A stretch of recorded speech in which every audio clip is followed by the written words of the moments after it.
Could the interpretation team please do a sound check on the English channel? Yep. 1 sec.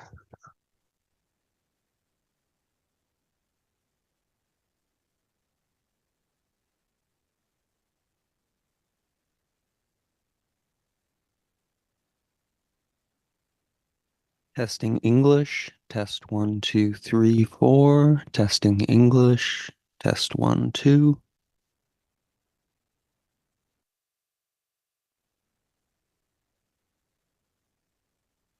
That's good for English. Thank you.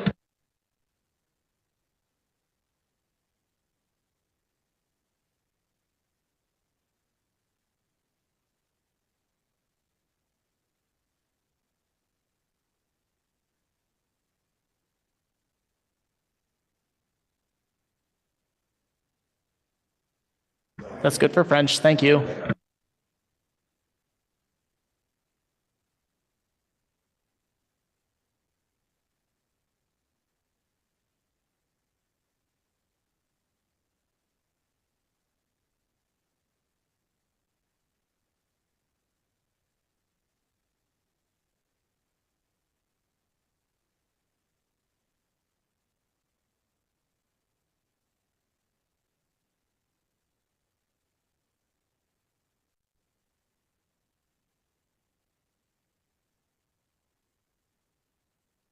Audio test for the meeting stream.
Hey there, Eric. It's Counselor David Hill just doing a radio check.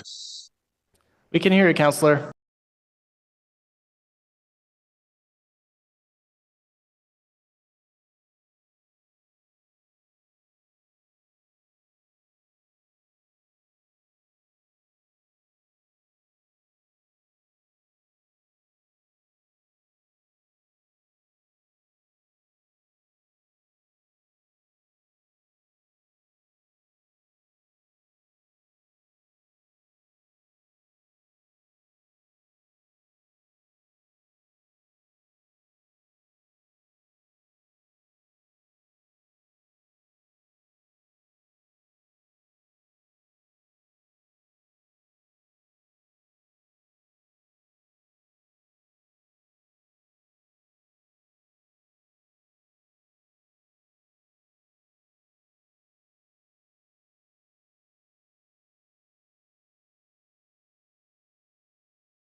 There we go. All right. Good morning, everyone. It is Thursday, June 13th, and this is our 13th Transit Commission meeting. It feels like we just left the last one, not even 2 weeks ago. We acknowledge today that Ottawa is located on unceded territory of the Algonquin Anishinaabe Nation, whose culture and presence have nurtured and continue to nurture this land. It's important to point out that the city is built on the unceded territory of the Anishinaabe Algonquin Nation, whose culture and presence has enriched and continues to enrich our land. We have no regrets, although a couple members who may be a bit late joining us. I'll ask Eric to do the roll call. Councillor Brockington. Here. Councillor Carr. Present. Councillor Hill. Present. Councillor Leeper. Good morning. Councillor Lowe. Here. Councillor Menard. Here. Councillor Tierney. Present. Vice Chair Curry. Chair Gower. Here. You have quorum, Chair. Thank you, Eric. Are there any declarations of interest this morning? Seeing none. First, we have confirmation of the minutes. We have 2 minutes. We have the minutes from Thursday, April 11th, and the minutes from Friday, May 31st. Are the minutes confirmed? Confirmed. Confirmed. Thank you. Let's go through the agenda. There may be a couple items we could carry on consent. We're going to hold item 4.1. That's the regular OC Transpo update. Item 5.1 is the transit operating and capital budget Q1 status report. Any requests to hold that one or questions? Okay, I'm seeing none. So can we receive that report? Received. Thank you. Item 5.2 is capital adjustments and closing of projects for Transit Commission. Does anyone have any questions or wish to hold that item? I'm not seeing any, so can we receive or can we carry, pardon me, that report? Carried, thank you.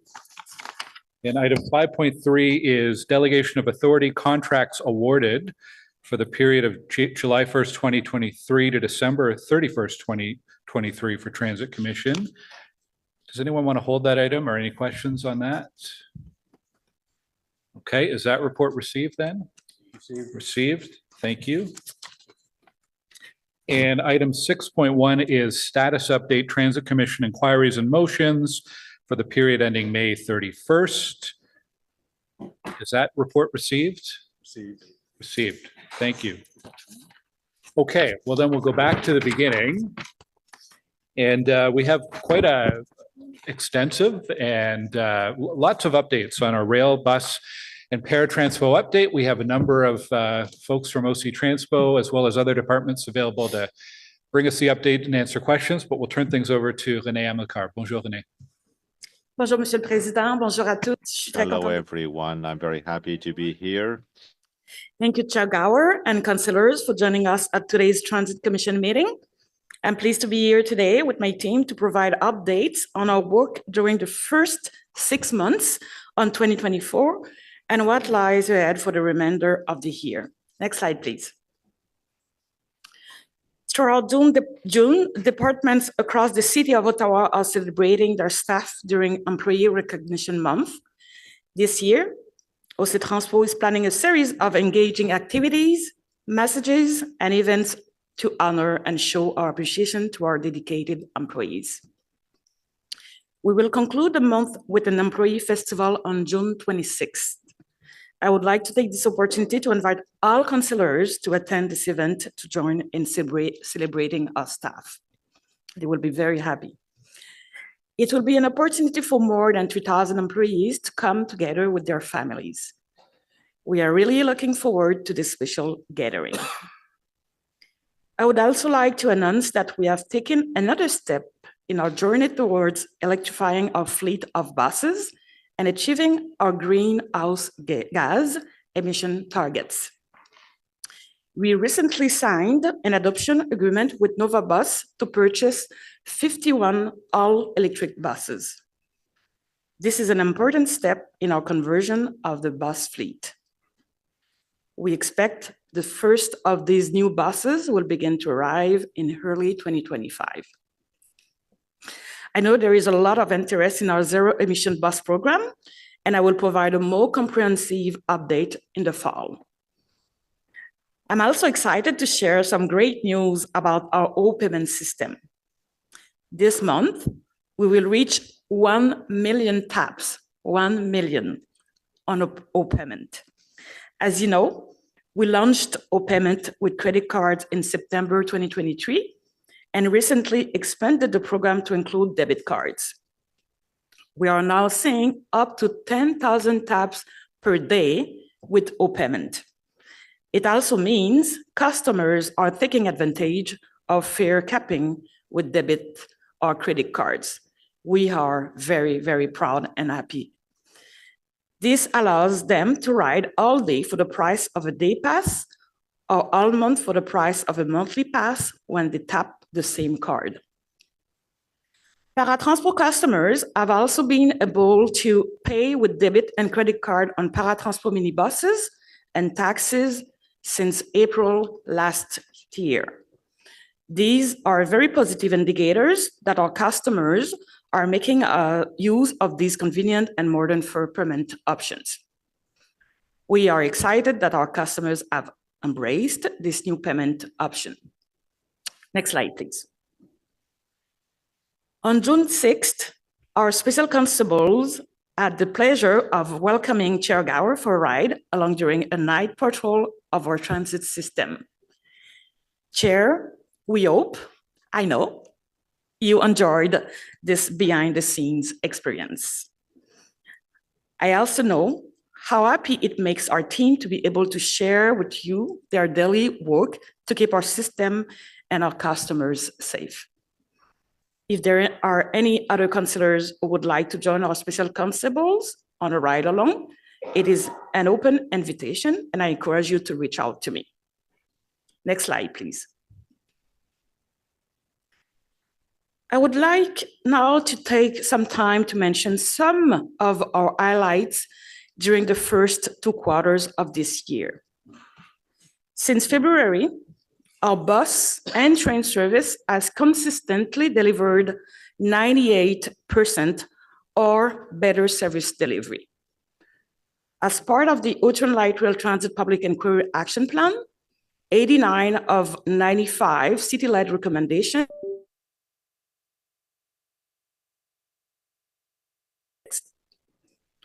we provided our first update on the 5-year roadmap, reported on more than 50 key performance indicators, and introduced 6 new strategic initiatives, which will be reported on in 2025.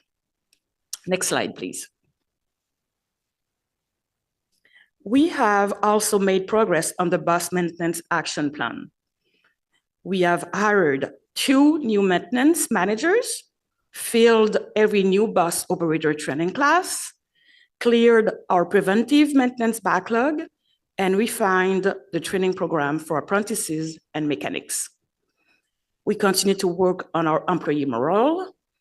We have held 13 meetings, and the next is planned for this afternoon. These meetings are attended by the president of ATU 279, Clint Crabtree, and other union reps, as well as my team and I. We discuss initiatives to continue to improve employee morale and the service we provide to our customers. I want to take this opportunity to give a big shout out to all Transpo employees for their continued hard work and dedication to delivering transit services to our customers.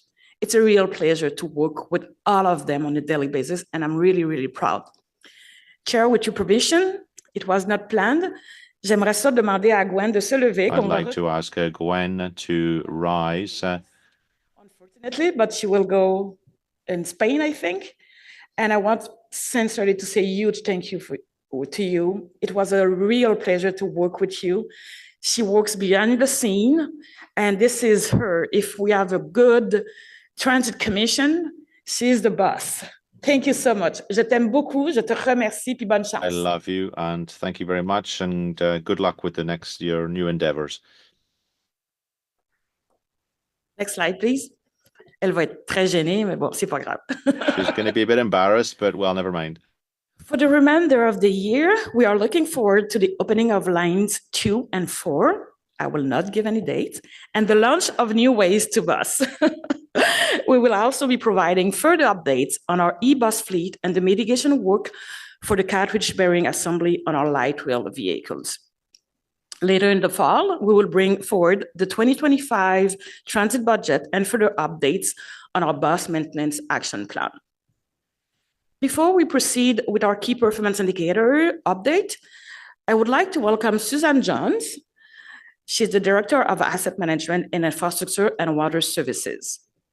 As you are aware, Saint Laurent Station was temporarily closed in May, and Suzanne is here to provide an update on the next steps regarding the tunnel structure. Suzanne, s'il vous plaît. Merci beaucoup. Thank you for the opportunity this morning, Commission. I'd like to just give you a quick update. I'm happy to advise that we have a consultant engaged for the completion of the 2024 OSIM inspection. This will be for all 4 structures that comprise the Saint Laurent Tunnel. And the scope of the work will be what we call an enhanced OSIM. We are in the throes now of planning this work, mobilizing the equipment and the people during period of interruptions to service over the weekends. So we will not be affecting any customer service to complete that inspection. Our investigations into leakage are active. We have 2 lines of investigation ongoing associated with the surface of the platform as well as the roof drains for the structure. Both of these activities will feed into our future remediation work plan, addressing leakage.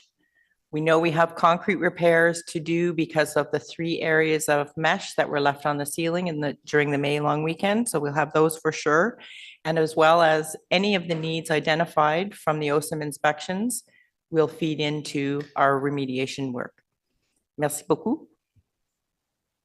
Merci beaucoup, Suzanne. C'est très apprécié ton travail. Thank you, Susan. Your work is greatly appreciated. We'll now move on to the presentation from François. Merci beaucoup, René. Bonjour tout le monde. Good morning, Hello, everyone. everyone. We'll start, next slide, please. We'll start right away with the Transpo key performance indicators, starting with on-time performance. The chart here you see, you're familiar with, shows the on-time performance of the percentage of Transpo customers who were picked up during their 30-minute window. In May 2024, Transpo on-time performance was 93%, 2% lower than the previous month, and the same though that it was in May 2023, a year ago. Transpo on-time performance, as you know, will have noticed, continues to remain very, very steady with results between 92 and 95% on time throughout the year. Next slide, please.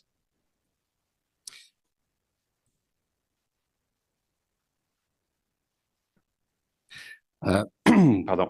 Nous pouvons voir ici les résultats d'achalandage pour Here we see Transpo ridership for the first 5 months of the year. In May, Transpo clients took 7,000 more trips than in 2023 and 7,000 more than our forecasts as well. In black, you can see the current results for 2024. In gray, 2023 results as well.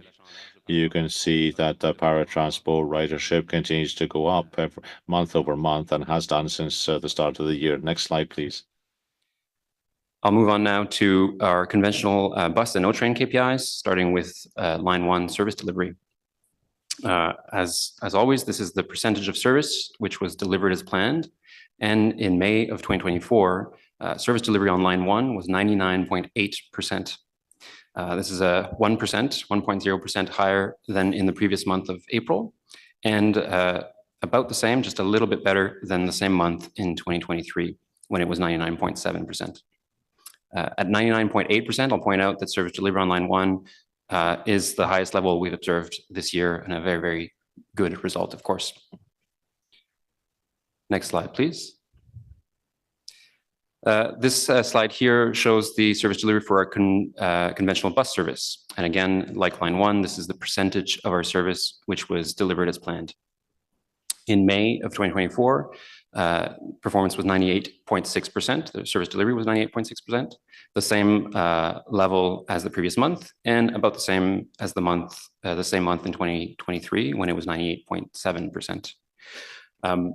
As Renee mentioned earlier in the presentation, we've continued to maintain service delivery above 98.5% since February of this year, and so showing some good results in terms of service delivery for bus service. Next slide, please. So I'll now take a moment to provide a brief explanation of how we will now be measuring the on-time performance of our bus service. As we've mentioned in previous meetings, for more frequent bus routes, and that is routes which operate every 15 minutes or more frequently, it's important for customers that buses arrive regularly, evenly spaced. Customers traveling on these routes can use an app to simply see, for example, that a bus will arrive in 4 minutes, regardless if that bus is arriving at the scheduled time or not. Therefore, to better reflect the ways that these routes serve customers, we'll now be measuring and reporting the service regularity of frequent bus routes. To measure the regularity of bus service, we measure how often headways, that is the time between consecutive buses on the same route traveling in the same direction, how often those headways fall within an acceptable window. To establish this window, we've completed a benchmarking exercise. We've looked at other industry literature and best practices. We've looked at other transit agencies as well, which use the same measure, such as Coast Mountain Bus Company in Vancouver and the STM in Montreal. The window we will be using is 40% of the scheduled headway. So let's take a route as an example that is scheduled to operate every 8 minutes. If the first bus arrived at 10 a.m. and on the slide you've got a little illustration of this. The first bus in black arrives at 10 a.m. The next bus in light gray in the pictogram here should arrive 8 minutes later as scheduled at 10:08. If the bus actually arrives, the following bus arrives within a 40% window, which we've shown here in green, kind of how much we're going to tolerate a deviation from that headway, then we consider it to be acceptable and that service to be operating regularly. So if it arrives 3 minutes later, which was that 40% of 8 minutes, then it's considered to be acceptable and following regularity. So this measure really penalizes particularly long gaps in service, which are bad for customers. Apologies. An example of routes that will be measured or are measured this way, and you'll see results in the next slide, are our frequent routes 7, 88, and 39. These are the routes with the new Ways to Bus network, of course. For less frequent bus routes, there's no change proposed. So for routes such as our local and connection routes, we'll continue to measure and report on the punctuality of our bus service. So that is the percentage of those trips that arrive at a stop no more than 1 minute early and no more than 5 minutes late. In the next slide, we'll walk you through some of the first results of bus service regularity. Next slide, please. Thank you. So here we have our new measure of bus service regularity, again, for routes that operate frequently. And as I've mentioned, the chart shows the percentage of frequent bus route headways that do not deviate by more than 40% of the scheduled headway. In the month of May 2024, service regularity was at 83%, and that's actually the same result that we observed in May 2023, a year ago. The slight decrease from the high of 85% in February, March, and April is due to higher levels of on-street delays, which we've been observing most recently in the spring. These have also had an impact on service delivery, as you saw earlier. Over the course of the past year, we can see that service regularity was steady last spring and summer on the left of the page here, dropping in September 2023 with the start of the school year and the higher levels of congestion we typically observe at that time. Regularity then progressively improved over the fall and into the winter months, with higher levels of service delivery also contributing to the increase in regularity. Both go hand in hand. Next slide, please. Here, we're showing the punctuality of our routes operating every 16 minutes or less frequently. So for our less frequent service, again, measuring the punctuality. This is, again, the percentage of buses that arrived at a stop no more than 1 minute early and no more than 5 minutes late. This is the same indicator you've seen in the past meetings. The on-time performance for these routes was decreased slightly in May from 77% in April and to 75% this month. In May 2024, results are just a little bit higher than they were in May 2023, a year ago, where they were at 74%. And as I mentioned, we've observed higher traffic levels and on-street delays this spring, and this will have contributed to the slight drop in on-time performance for these routes. Ici, je vais ensuite présenter l'achalandage pour le service d'autobus conventionnel. Ridership for line 1 and conventional buses, 24 is in black and 2023 is in gray. In May 2024, 5.3 million trips, 500,000 trips more than last year, an increase of about 10% over last year, but 4% less than forecast. At the previous Transit Commission meeting, we were asked for more information on ridership trends in 2024 to explain the variance compared to our forecast. So the slide here provides a summary of the changes in bus and train ridership as observed so far, year to date between January and May. As you can see, our actual ridership, shown in the black horizontal bar, year to date has been 29.4 million trips, 2.1 million or about 6.6% lower than forecast. The lower than forecast ridership is largely due to a lower than expected number of adult customers traveling on OC Transpo. These have historically been mostly downtown office workers. To illustrate this, you can see in the upper right corner, year to date, that adult pass sales are at 32% of pre-pandemic levels, whereas for all other pass types combined, sales are at 99% of pre-pandemic levels. We know that the return to on-site work continues to be lower than expected, but the recent federal government decision to require on-site work for public service employees 3 days a week starting in September is expected to increase ridership. I'll now hand it over to Pat Scrimger. Merci, François. I'll just say a few words on our on-demand pilot project. Next, please. So the on-demand pilot project, as you know, was to test the feasibility of on-demand service as part of the OC Transpo network, and we chose Blackburn Hamlet as our pilot area. That pilot began operation on February 11th, and it was possible at quite a low cost because we used buses that we already had in our existing fleet, and because we used a software supplier who had a grant from the federal government to develop their product. We regard the pilot project as having been a success. We are now ending that pilot project and using all of the information we've learned to plan the future next steps for on-demand service as part of the network. Next, please. Depuis le lancement du projet, le 11 Since the start of the project on the 11th of February, the customers have completed a total of 191 trips. The majority was started or ended in Blair, and on average, passengers have spent less than 50 minutes on board. Next slide, please.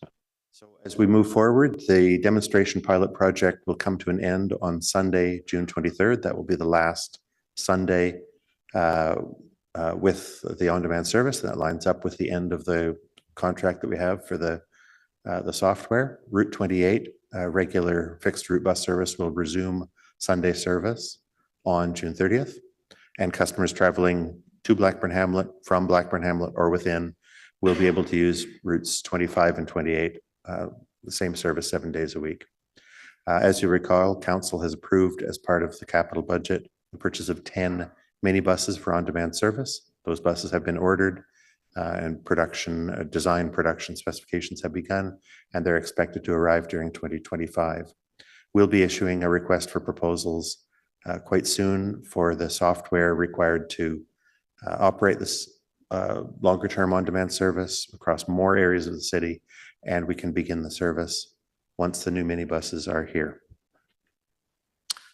So now I will hand you over to Amanda Thompson. Merci, Pat. Bonjour. Hello. I'm here today to provide an update on the communications plan that will support customers leading up to and during the changes to our bus network. As I've shared previously at this committee, we have a robust multi-layer communications plan to support our customers in advance of, during, and after the new Ways to Bus network is implemented.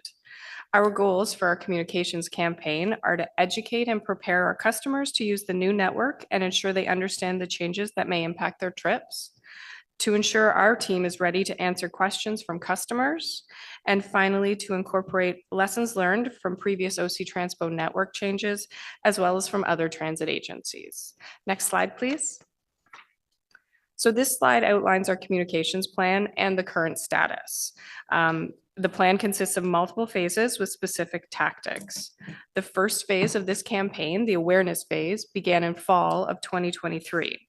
And during this time, we introduced the Future Bus Network, and we did a number of items, including launching the dedicated New Ways to Bus webpage, publishing the Future Network map, as well as beginning to publish route maps. We promoted network information and upcoming changes through video, social media, and blog posts. As part of this phase, we also launched a dedicated email address to provide customers with an opportunity to ask questions. This first phase of our campaign is now complete, and we're now in our preparation phase, where customers can learn more specific details about their future journey. One of the important features of this phase that I'd like to highlight today is the travel planner preview. So I'm very happy to be able to say that it will launch later this month on octranspo.com. This tool will allow customers to simulate future trips and explore schedules for routes in the New Ways to Bus network. We've heard from a number of customers who are eager to know more about schedules and to understand how their connections may be changing. So the travel planner preview will allow them to see specifics of their individual trips, whether they're on weekdays or on weekends. As well, during this phase, our community bus has been attending events throughout Ottawa, and it will continue to attend community and neighborhood events to give customers the opportunity to speak one-on-one with our staff and ask questions to understand how routes in their area may be affected. The final phase of our campaign, the third one there, will ramp up in the weeks leading up to the implementation date of the network and will be very visible. This will include advertising, prominent website features and alerts, customer outreach at stations, public service announcements, social media, and trip previews integrated directly within the transit app. Next slide, please. In the next couple of weeks, customers will see a number of new communications beginning. As I mentioned, the travel planner preview will launch, and we will begin to make on-street signage changes across the network.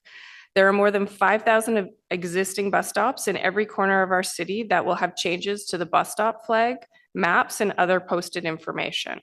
This is a massive undertaking, and our facilities team is already hard at work printing and mounting the new bus stop flags that are required. Customers can expect to see these changes to signs beginning on street in July. These new bus stop flags will be covered and placed next to the existing bus stop flag and will include a future network label to indicate its purpose. You can see an example of what these bus stop flags will look like on the right-hand side of this slide. We will also be posting the new network maps at the bus stops during this time. And in addition, any new and decommissioned stops will have a notice that directs customers to additional information on these changes that they can expect to see at their location.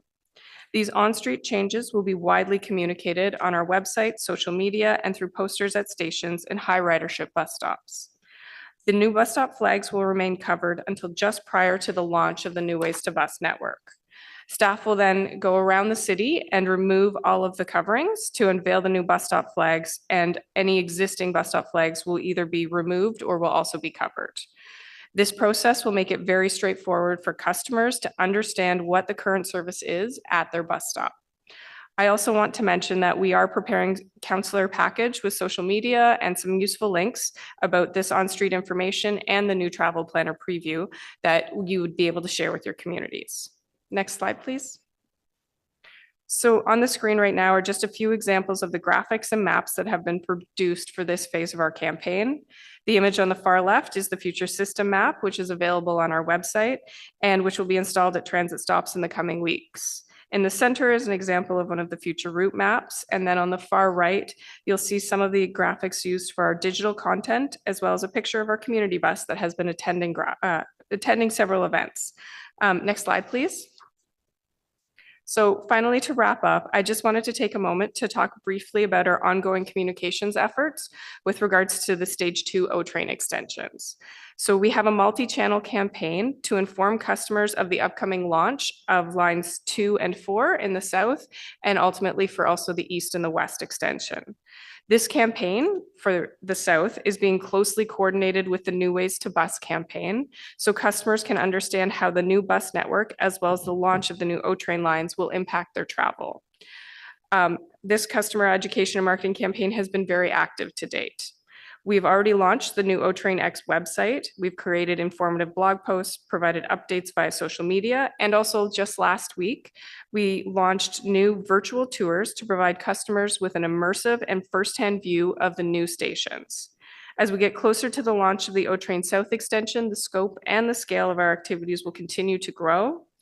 And just with a note towards the opening day, as part of the system opening preparations, we will be holding a marquee event with an inaugural ride for councillors, our funding partners, stakeholders, and media in order to celebrate.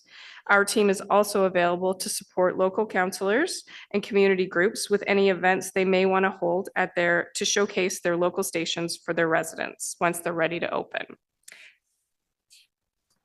I will now hand the presentation over to Rami to provide an update on the bus maintenance action plan. Merci.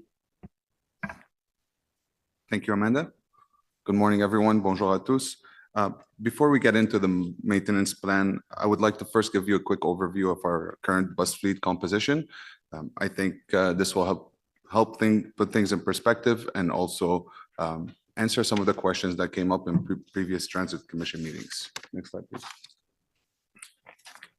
Thank you. So on the left-hand side, you'll see a graph showing our current bus fleet count divided by type, starting with the articulated bus. And on the right-hand side, you'll see an adjacent graph that's showing the average age of the current fleet. Please note that there's a little faint red line that's showing the current life cycle expectancy for our bus types. The articulated buses make up about half of our fleet currently, with 352 of them.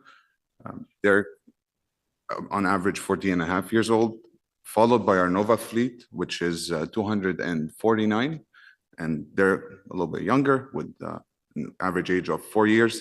And then our double deckers, 78 of those, 6 years old, and followed by our Enveros, which are also 40-foot diesel buses. We have 55 of them, and they've been in service for on average 18 years, with some that have reached 20 years of service. We also have 4 electric buses that you would recognize and are of 2 years old at this time. We also have 80 minibuses that we use for Transpo and for on-demand service. Next slide, please. Regardless of age or type, every bus in our fleet must go through a rigorous maintenance program. This maintenance program is designed to meet or exceed the legislated maintenance plan that is set by the Ministry of Transportation of Ontario to ensure that every bus is as safe as it can be when it's in service. Furthermore, we have non-legislated preventative maintenance plans, which are designed by the manufacturer to ensure that we're constantly meeting warranty requirements. Next slide, please.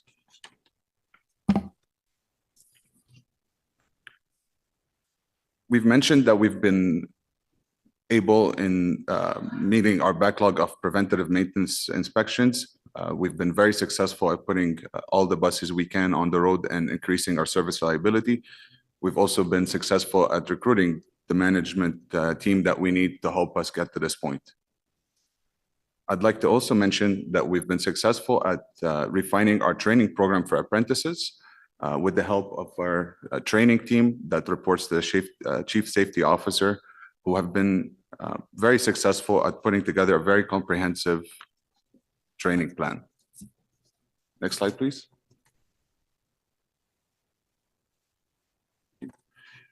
Nous poursuivons notre travail sur la stratégie We're d'engagement. continuing our work on the employee recruitment plan. We set up a working group on the moral. And it's at the heart of our action plan.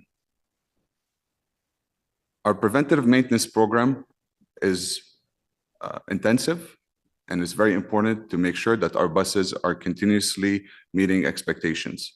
However, we're constantly working with our engineering team and data reliability team to ensure that we can streamline these preventative maintenance plans and be able to realize better efficiencies while maintaining safety.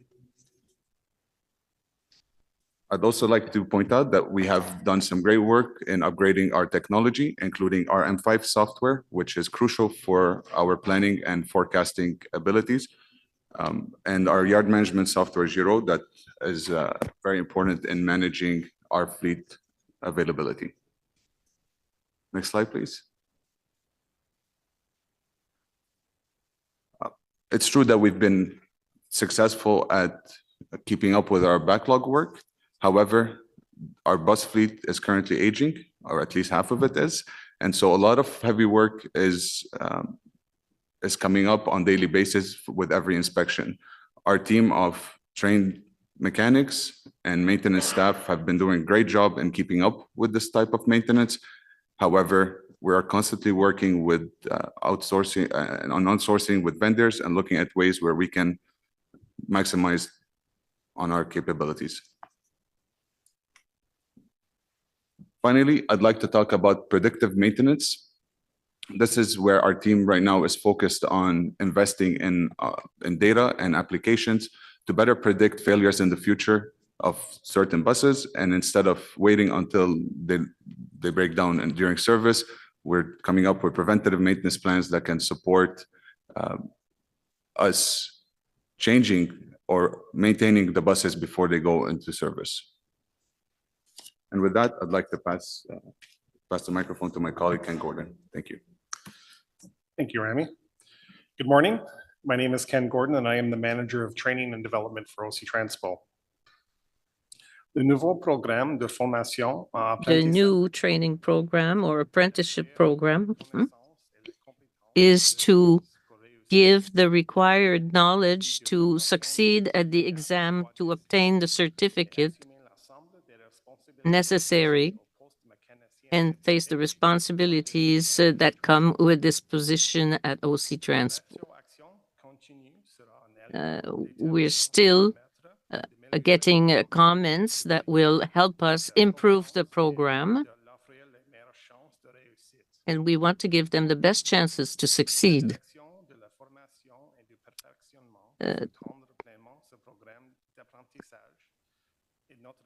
The department is supporting this plan, this program, and we will provide documentations and on information on the requirements that we have and that the province has. Currently, a manager within bus maintenance oversees apprentices, acting as the program sponsor or the sign-in authority for OC Transpo. Apprentices require the sponsor's approval to challenge the certification of qualifications and their guidance in ensuring they obtain the correct training to be successful at each stage of the process.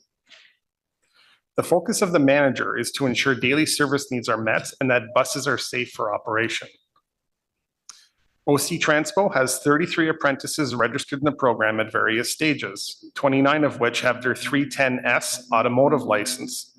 And our recruitment team continues to try and fill an additional 36 spots through 2024. Once in the program, apprentices are booked to a location and a shift. In a unionized environment, this has the most junior employees working on the least desirable shifts.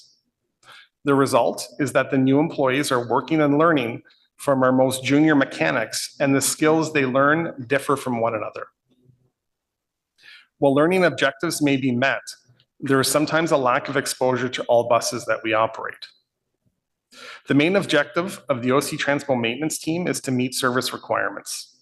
This approach may help OC Transpo with some short-term goals. However, as knowledgeable mechanics retire, it will leave future OC Transpo mechanics and apprentices with a gap in knowledge, skills, and abilities.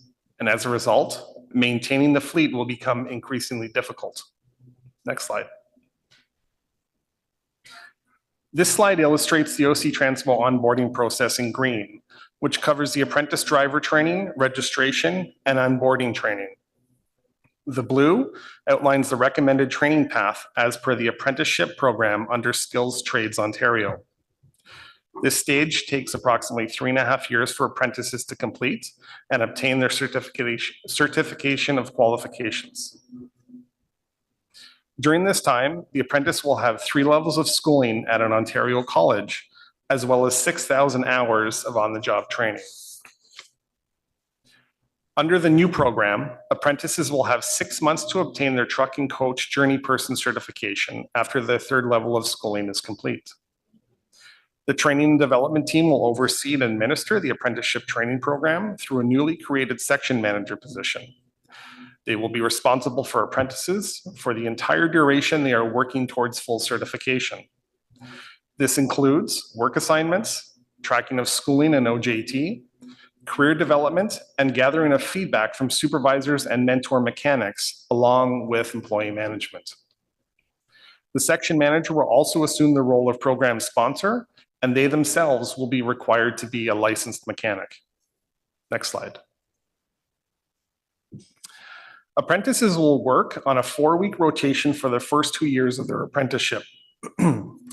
Apprentices will be scheduled on day and evening shifts for a minimum of 2 years to allow them the opportunity to work with some of our most experienced technicians. At the 2-year mark, apprentices will be assessed to determine if they can move to the night shift, while they will learn with more autonomy. The criteria for apprentices to move to this stage would require the approval by the sponsor, a minimum of 2 years experience working directly with a licensed 310T mechanic mentor. They must have general working knowledge and experience with all bus systems. They must have a designated licensed 310T mechanic mentor for support and who will approve work performed prior to vehicles going back in service. The purpose of the 2-year, 4-week rotation is to create movement, exposure, and experience to all bus systems and departments. Transfer of knowledge, skills, and abilities from the mentor mechanics, and create opportunities to complete competencies in mandatory skill sets outlined by Skills Trade Ontario. As buses offer some unique skills required that aren't necessarily learned while working on trucks or other large vehicles, the program will further enhance apprentice knowledge, skills, and abilities in areas such as doors, wheelchairs, ramps, and air systems, wiring schematics, and multiplexing. In order for apprentices to write the certification of qualifications exam, they must have completed the following. Over the 3.5-year program, they need to attend and pass 3 levels of schooling at an Ontario college. They must have the mandatory skill sets signed off by a mentor mechanic. They must have completed 6,000 practical hours throughout the program. They must write and pass the 150-question in-house exam with an 80% passing grade. And finally, they must obtain the sponsor's review and approval on the sign-off of completion form. Next slide, please. Some challenges that we may need to address include morale. With any sort of change, you have to be cognizant of how it will impact morale. Change can sometimes be hard to adopt, so we will have to ensure that these changes are properly communicated to all staff, and we will listen to their feedback and work to address it. The success of the program hinges on the acceptance and buy-in from all stakeholders. Scheduling of the apprentices and moving them to a new program will change the manner in which transit maintenance is scheduling staff. While training is important, service to our customers is equally as important, and we will work with the maintenance team and the union to ensure there are no disruptions. And one of, if not the most important part of the success in the program is the mentor mechanics. We need them to help guide the next generation through the difficult task of becoming a certified diesel technician and transferring their knowledge to the mechanics of tomorrow. Mentor mechanics take on the increased responsibility of training an apprentice and, amongst other things, provide knowledge on systems and components, inspect work and provide feedback, approve work completed on vehicles prior to it being released to service, and they sign off on the skills trade logbook on competency of skills completed. We will continue to work with our union partners to help determine the best way to attract and retain these mentor mechanics. Thank you. I will now turn the presentation over to Troy Charter. All right, merci Ken. Bonjour, Monsieur le Président, les conseillers. Good day, Mr. Chair, councillors. OC Transpo is proud to once again to celebrate, to support the celebration of Canada Day in the nation's capital. It's something that really does engage every aspect of the OC Transpo organization, as well as countless other units and departments within the city of Ottawa. As in past years, the bus, O-Train, and paratransport services will be free for all users on July 1st. And we've been working closely with the Government of Canada, who has got programming that will be taking place. This will be the third year that it's taking place at LeBreton Flats. It'll be taking place between 9 a.m. and 10:30 p.m., concluding with everyone's anticipated the annual fireworks display. Safety of the event attendees is paramount. So the Government of Canada has worked with partners in both Ottawa and Gatineau to plan to safely manage crowds on Canada Day and ensure emergency services have access to the event site throughout the day. The city's emergency and protective services, as well as traffic services and OC Transpo, have all collaborated on these plans. OC Transpo is here to get you to and from the event safely. If you're heading to downtown and to the LeBreton Flats venue, please use Lion Station, as that is the most direct route to the event site. All O-Train stations will be open, but there will be road closures around LeBreton Flats. Access via Pimisi Station will be limited. Everyone is asked to plan ahead, follow the announcements that will be provided or the signage that will be in and around the system and stations, directions from personnel that will be on the ground to support our customers. And this is all to ensure that customers know how to access the event as easily as possible. You know, as in previous candidates, we will have increased bus and rail service to and from downtown throughout the day, especially after the fireworks. Paratransport as well will be able to provide direct access to the event site with a designated pickup and drop-off location at LeBreton Flats. At the end of the evening on egress, customers can head to Lion Station to access O-Train Line 1 to either go in the east or westbound direction. Customers traveling further west to say places like Canada and Barhaven can also board direct buses near the station to avoid transferring at Tunney's Pasture Station. There will also be buses at Tunney's Pasture to take customers to their destination. OC Transpo staff will be out throughout the day to answer questions and help direct attendees. And we also are inviting customers to stop by the OC Transpo tent that would be located on Wellington Street, just west of Bay Street. Before I move on to the next part of the presentation, just two quick things. One, in advance, I'd like to wish everyone a happy Canada Day. I know we won't see you in advance of that. And as well, we do have Kim Ayotte here. Should there be any additional questions that we want to get into with regards to the Canada Day and the safety plans. So we move next slide, please. The next part of the presentation I'd like to talk about is upcoming track and maintenance work. Some of the work is still being planned and worked through, but I wanted to bring it to your attention here today to provide you a fulsome picture of what the work that's going on. We've sort of categorized it here into three broad categories or topics. We've got upcoming summer partial closures. As well, we've been working with RTG to plan and schedule some additional fall works.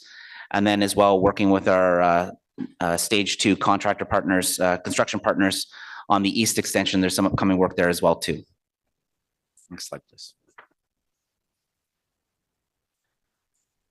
Track and maintenance activities work for Line 1 is scheduled from July 15th to the 28th, following Canada Day and Blues Fest festivities. Même si des fermetures temporaires et des travaux d'entretien sont Even if some work is necessary on all lines, we do everything we can to limit the consequences for the clients. For the upcoming temporary closure, there will be a partial shutdown from Tunney's Pasture to Rideau Station inclusive. For customers, this means that trains will operate from Blair to U-Ottawa stations in both directions. R1 replacement bus service from Tunney's Pasture will run from Tunney's Pasture to Herdman Station. To further support customers traveling to and from the east, the E1 Shuttle Express that travels between Blair and Line Station will be expanded to operate all hours of the day in which the O train is in operation, 7 days a week while this work is being carried out.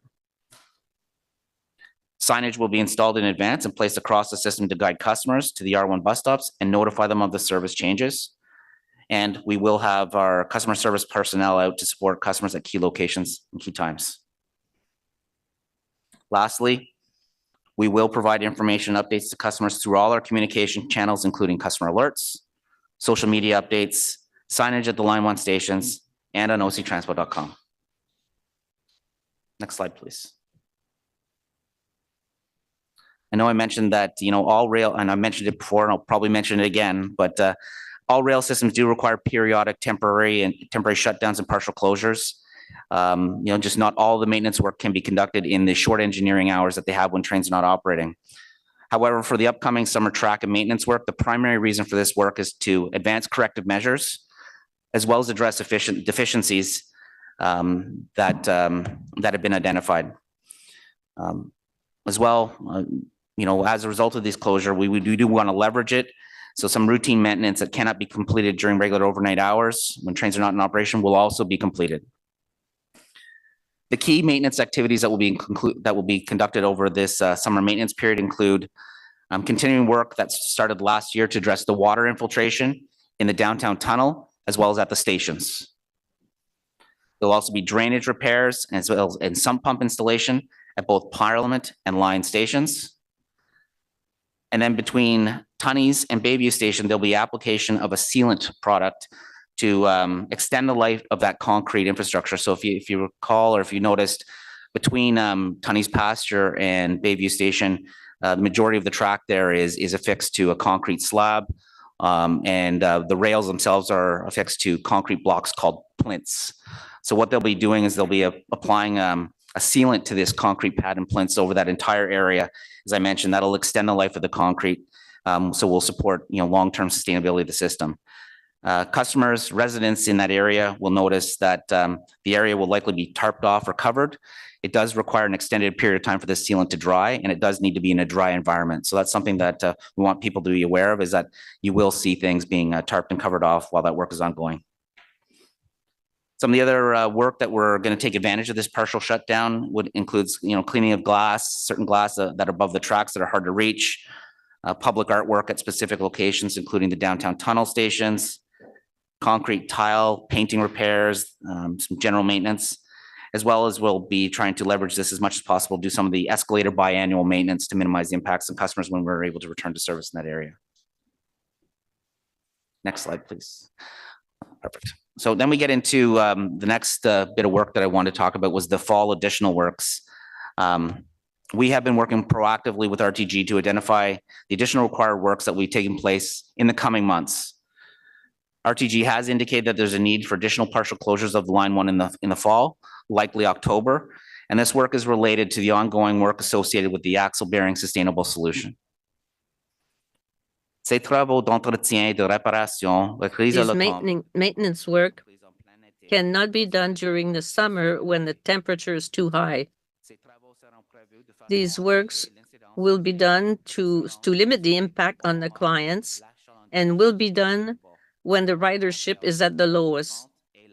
So after 11:30 and on weekends, to reduce the service interruption, there will be only one line instead of the total closure. And they're all very much linked and related: a ballast program, a surfacing program, and a rail grinding program. The ballast program, you would have heard Nicholas Truchon talk about this at the last Transit Commission meeting. The ballast program entails adding rock and crushed stone, otherwise known as ballast. Additional ballast is going to be added in certain locations, particularly around some curves, to build up the shoulders of the sides of the guideway to help reinforce the tracks and provide more long-term stability.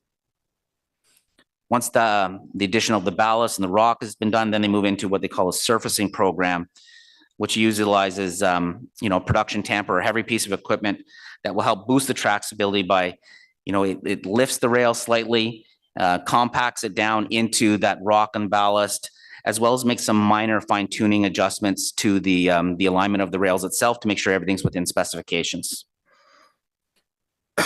And then lastly, we get into rail grinding. We've done that in previous years.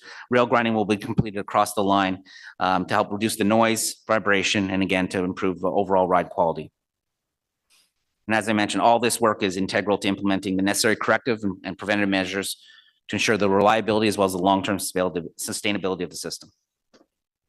Next slide, please. And then the last piece of work that I wanted to highlight is with regards to stage 2 works, connecting the existing line to the east extension. At the end of 2023, you may recall that work was completed in the east end, which included connecting the tracks at Blair with the new extension. This work occurred on weekends and did not require partial shutdowns, but did involve some single tracking operations.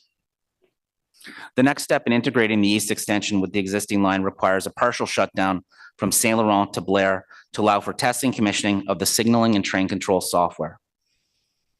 During this time, when this test is ongoing, trains will be running on the existing line through Blair Station and into the new stage 2 segment. While this testing commissioning activity is in progress, it is not possible to maintain operations along this portion of the line.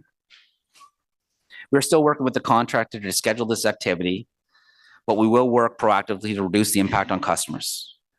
Dates and schedules are still being finalized and will be shared with customers well in advance. With that said, we anticipate to take place over a few Sundays or late operating hours when ridership is lowest. The work will integrate and verify all required aspects of the rail system together: the trains, the rail, the overhead catenary system, and the computer-based train control or train control and signaling system, all of it together to ensure seamless movement of trains through Blair Station and into the new extension. It really is an important and exciting milestone for the expansion of the rail line and is part of the final construction, testing, commissioning, and overall safety certification processes. So at this point, I'll now turn things over to my colleague, Derek Morin. Thank you. Merci, Troy. J'aimerais présenter juste quelques notes sur I would like to make a few comments on the station cleanliness update. We delivered our first update on station cleanliness, and we committed to keep you updated regularly on our progress and along the system. Today, I'll outline our ongoing efforts, highlight some key initiatives, and discuss our next steps regarding in-station water infiltration mitigation measures. We've made significant headway, and we continue to provide oversight with RTM, and will continue to provide updates on the status of our stations going forward. Next slide, please. Station cleanliness. The rail operations team collaborates with RTM to bring sustainable improvements to cleanliness practices for our stations. We're focused on ensuring the improvements are methodically applied through all stations. Weekly meetings are held to review the status of corrective measures and cleanliness. Processes have been implemented to track and oversee cleaning activities. A combination of remote and field audits are performed weekly. Data is reviewed for follow-up with the maintainer regularly. There are daily, weekly, and seasonal cleaning activities and associated oversight processes and tracking mechanisms in place. By example, RTM has a tracker for escalator cleaning that we follow up on to make sure that they're on schedule and the results are acceptable. Enhanced cleaning practices have been implemented, including cleaning of the floors, walls, elevators, glazings, glass, and coordination of seasonal specific cleaning. We also leverage planned maintenance shutdowns for deep cleaning activities. Where there's a need for partial or station closure, we always seize the opportunity to conduct other activities that require the mobilization of larger crews or equipment that would otherwise obstruct customer flow through the stations. Next slide, please. We have some specific initiatives that have been highlighted. Semi-annual deep cleans. Those are tied primarily to seasonal changes. The past year, we saw a more timely and responsive approach to the spring deep clean. This focuses on clearing of seasonal debris, namely ice melter and sand that is applied on station entrances and on platforms. And this was completed in April. Regular system monitoring and customer feedback have identified elements of the system that affect the customer experience, and those are being prioritized. On that list is escalators, the landing plates and their steps. There's a new approach to cleaning stainless steel in general. We've been impressed and encouraged by the results. RTM acquired additional machinery as well for deep cleaning of escalator steps and risers. Tread cleaning has begun in the newly acquired equipment with success on both exterior and tunnel stations. I would encourage anybody, I'll break script here just to take a look at this picture. It's a very encouraging image of a clean escalator, which really shows how effective the new equipment is. Landing plate cleaning, it should be noted, is performed during the semi-annual major escalator maintenance scheduled throughout the year. So you might see a difference between the cleanliness between the escalator treads and the actual top and bottom entry areas of the escalator.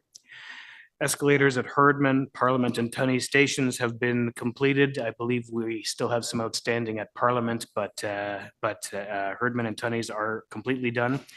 RTM will be focusing on eastern stations for the escalator cleaning over the next couple of weeks, and will increase their focus on western stations during the partial shutdown in July.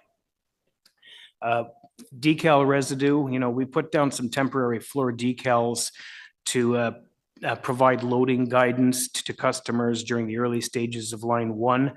As they became worn and have been removed, or as the messaging has changed, the old decals have left a residue. In the final steps, we now are in the final steps of securing the services of a new contractor to complete the cleaning effort during the partial shutdown of this residue. The last item that got a lot of attention was dirt and cobweb accumulation on areas that are hard to reach, the ceiling panels and light fixtures, most notably.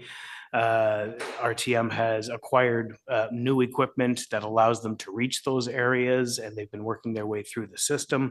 The initial work was well underway and is estimated to be completed during the coming weeks. After that, it'll be a maintenance activity. Next slide, please. As we mentioned earlier, RTG will leverage the partial shutdown in July to complete additional deep cleaning activities. Troy's already mentioned a lot of that, but one of the big focus is on in-station leaks. RTG is committed to addressing the downtown tunnel and in-station leaks as a top priority. Many points of water infiltration and effluence accumulation were addressed last year. This includes highly visible patchwork to seal areas of leakage, which must be left uncovered for an extended curing and monitoring period. The remediation efforts have yielded positive outcomes in many areas, and more will be included in this year's activities. RTG has been assessing and validating the effectiveness of the approach and will continue over the upcoming partial shutdown period. While progress has been made, we acknowledge that there are areas where further attention and remedial actions are necessary. Rideau and Parliament stations continue to garner too much attention. We soon expect to shift from this patching activity and sealing to improving the aesthetics and the appearance of our stations. We're actively engaging with RTG to identify and implement the next steps. Thank you. Voilà qui conclut notre présentation. That concludes our presentation. We're now ready for your questions. Thank you. Okay, thank you very much. Merci. It's an extensive update. We have a number of questions. We'll jump right into it. Councillor Dudas is up first. Welcome, Laura. Yes, thank you very much, Chair, and thank you to the Commission for your indulgence. I am actually wanting to speak to you just about my experience as a rider using on-demand. It was phenomenal. It was a wonderful experience. And I have to say, when I first heard that Blackburn Hamlet was going to be the pilot, I was a little reluctant. I wanted to make sure that our community was going to receive the same level of service or better than we've come to expect. I've been taking the on-demand almost every single weekend that it was available. I would bring my family with me. We would go to different areas in the community. There was one time that I took it to Blair and we picked up our groceries. And I would have to say I tried to use the app in different ways. And I know that the app will be potentially different in the next incarnation of this service. But once again, I tried to use it day of. I tried to use it with the, immediate perspective. I used it booking it a day in advance. And the experience itself was a game changer. I've taken transit my whole life. I've taken it in different cities. I take it in Ottawa. I use the bus and the train. It's been, good and regular, and I've appreciated it.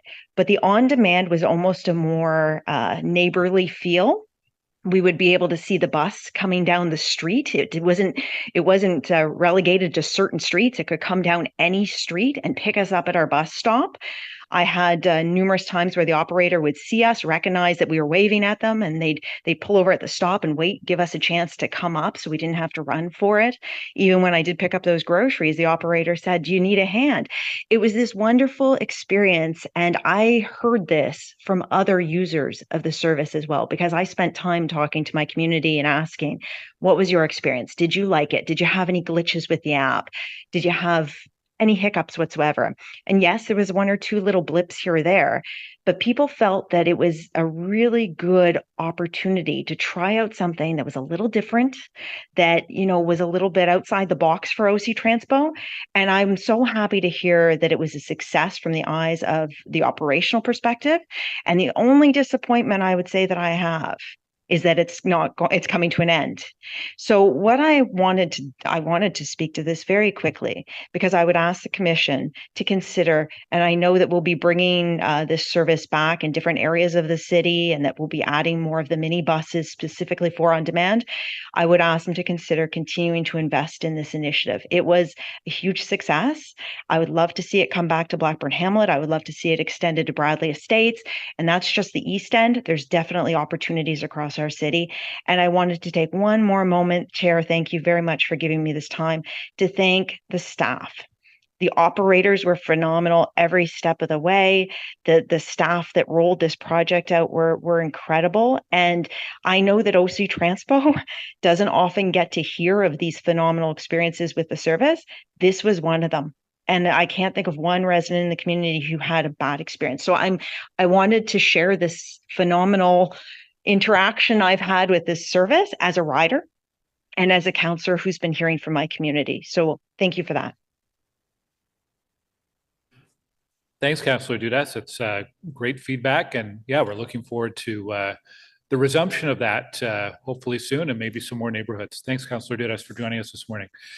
Councillor Carr's next.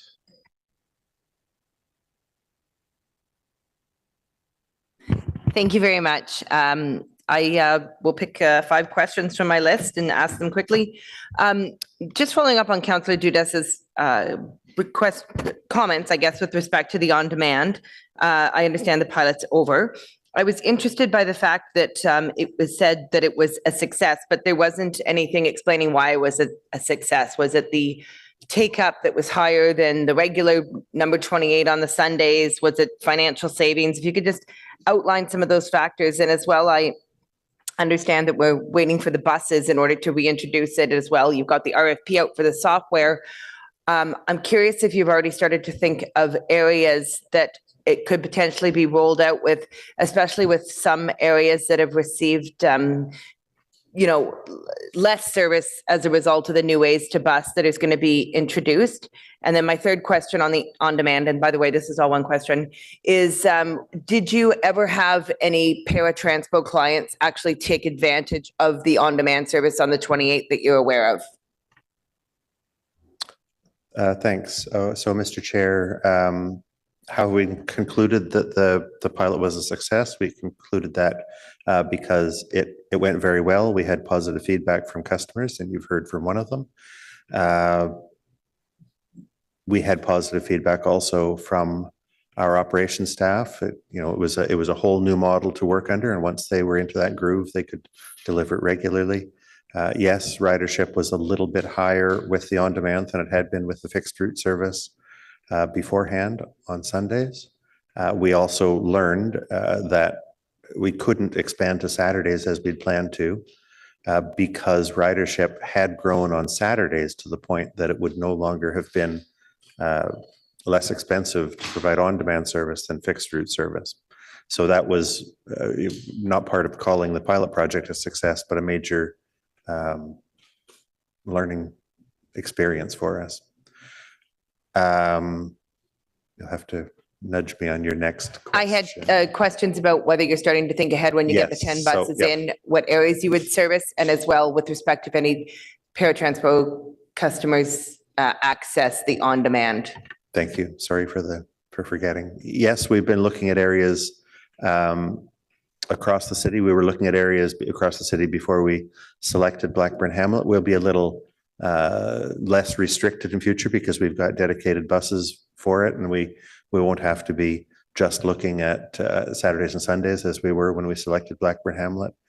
We're looking at places where on maybe evenings and weekends where ridership is good during the core of the day, but lower in the evenings, and evenings and weekends, and we can use the smaller buses running to targeted destinations to reduce costs and improve travel time.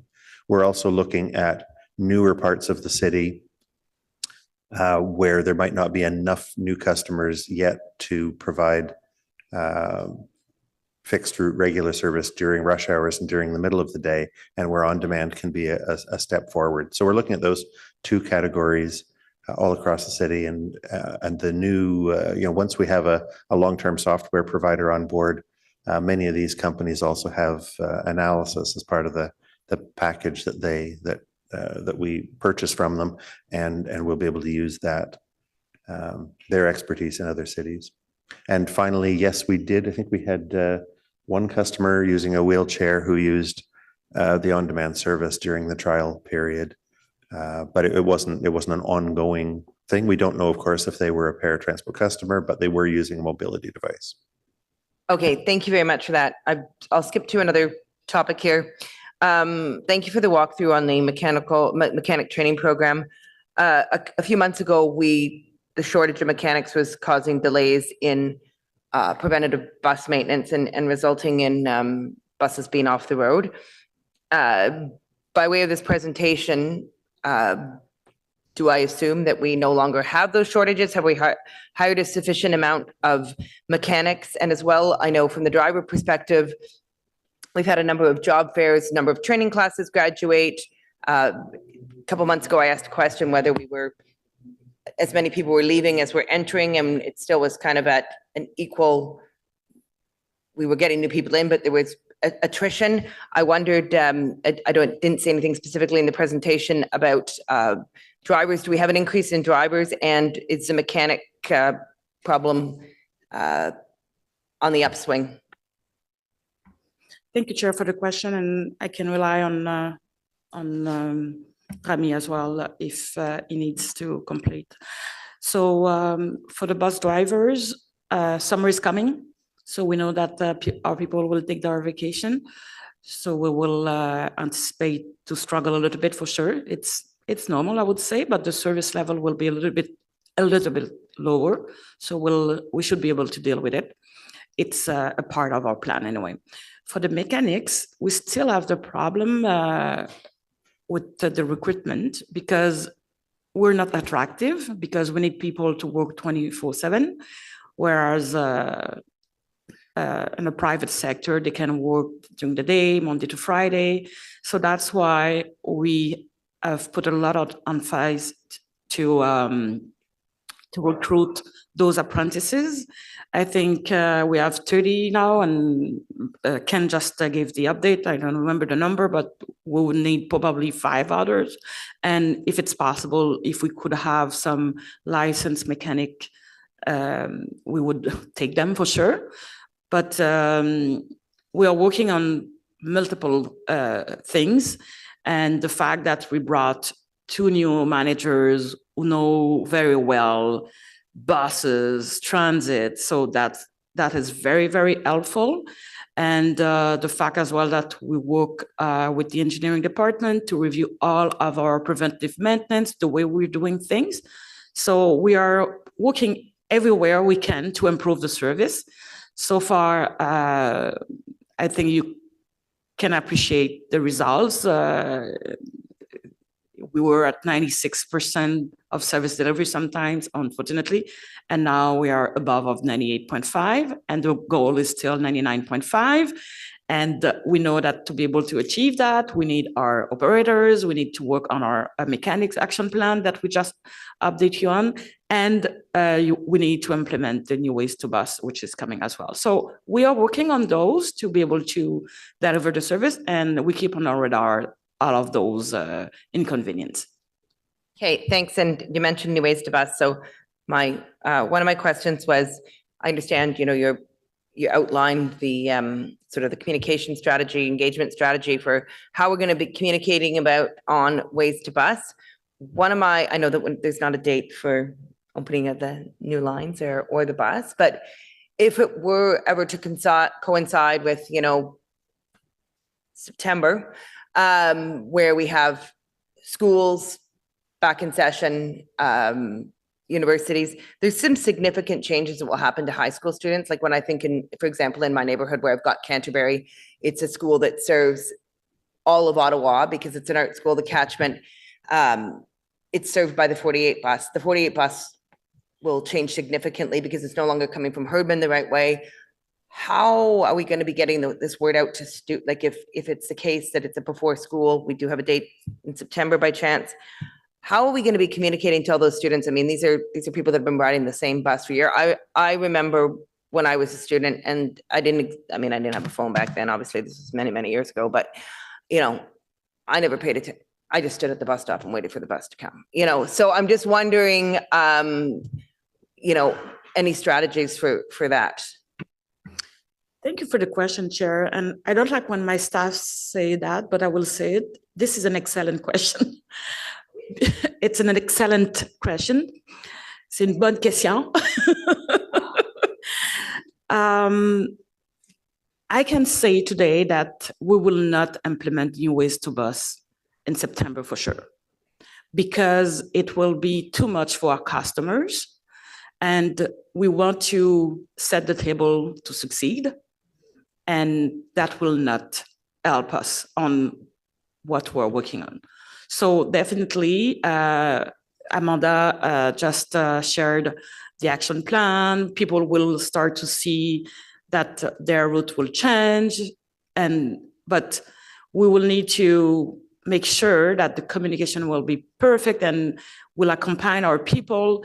And definitely, won't be September. It's either before September or after September. That cannot be September. Okay, even before September, let's say, the student population that the high school students that rely on the bus that don't take the 600 series, that's a huge gap and concern, because certainly I have 18 and 20-year-old kids. I can guarantee I don't follow up with them on, did you look at the schedule? I don't think they look at the schedule. They don't for chores. So anyhow, it would be something where I could see there would be a lot of communication needed. I'll just ask Chair, if you don't mind, Amanda can summarize, because we have a lot of things in place to address that. And I think if she can summarize those, that will be helpful for you or your colleagues. Sure. Yeah. Thank you for the question. So for high school students in particular, we do have contact both with OSTA and with the school boards. And we do have ability to communicate directly with both the schools and parent groups in order to share information directly with them. So I think Pat or Francois may be able to speak more directly about what impacts or if the degree of impact to school routes generally, but we would certainly be communicating directly with our contacts for schools in order to ensure that there is a clear understanding and advance notice of what changes may be coming to routes to those schools. Okay, thank you. Just a quick question. July 1st, who covers the cost? Is it the federal government that covers the cost of the free transit on that day? Mr. Chair, the free service, the no charge fares, that's a decision made by council. There is no budget to receive, it's not part of our budget to receive any fares on that one day. And we don't ask for any cost recovery from our federal partners or anything? We, through Event Central, we charge back many of our additional costs, but the free fares were a decision of council. Okay. Okay, excellent, thanks. And I will say that I couldn't help but notice that the shutdown is the day after Blues Fest. So excellent, look forward to using the service every day for Blues Fest before it's shut down, but thank you very much. Okay, thanks, Councillor Carr. Councillor Brockington. Thank you, Chair. Certainly lots to unpack this morning. I appreciate the very detailed report. We are potentially 2 months away from opening the Trillium line, and we still don't know whether or not it's opening in 2 months. This is our last meeting as a transit commission until September 12th. And I'm not sure if we're planning to meet again before we open. I don't know if that's the plan, but there's a lot of information still that we need to be able to communicate to our public. And the last question is about, how do we inform high school students and really the general public if in fact we do open in August, which I hope are the timelines, is important. So I'll just take my questions in order here. The methodology that was explained today, we're recalculating on-time bus performance. This is a huge focus for me this term, and I continue to believe is the Achilles heel of OC Transpos or on-time bus performance. But it was explained that the methodology is changing for the more frequent routes. The less frequent routes, we're still going to measure on-time performance by whether or not a bus is early, a minute or more or greater, or later than 5 minutes plus. That remains the same, but we are amending our methodology for the other routes, the more frequent routes. So I just want to make sure I understand that the definition that we're using is, I'm looking at your notes, it says scheduled headway of 40% plus. I'm just wondering if you could unpack that a bit more for me so I can understand exactly how the methodology has changed and why the methodology is being changed. Mr. Chair, to provide a little more information on that, the methodology is not changing because what we've been reporting to you for several months is that we did not have a method for measuring on-time performance of frequent routes. So we've been noting for some time that that method was in development. We've done that benchmarking with our industry peers across Canada and around the world, and we've adopted this one of, there are different measures to choose between, and this one is both appropriate and applicable in Ottawa and completely consistent with the method that we use for the less frequent routes.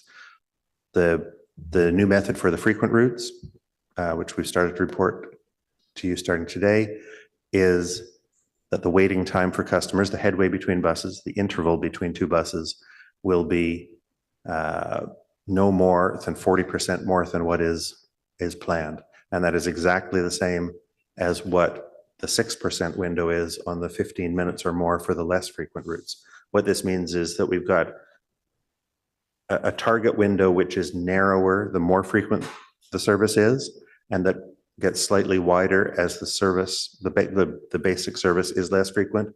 But once we get to 16 minutes, it never gets any wider. So the window of acceptability gets wider and wider and then stays fixed for routes that run every half hour or 60 minutes. So just so I'm clear, I've heard that the methodology has not changed, and then I heard we are using a new methodology.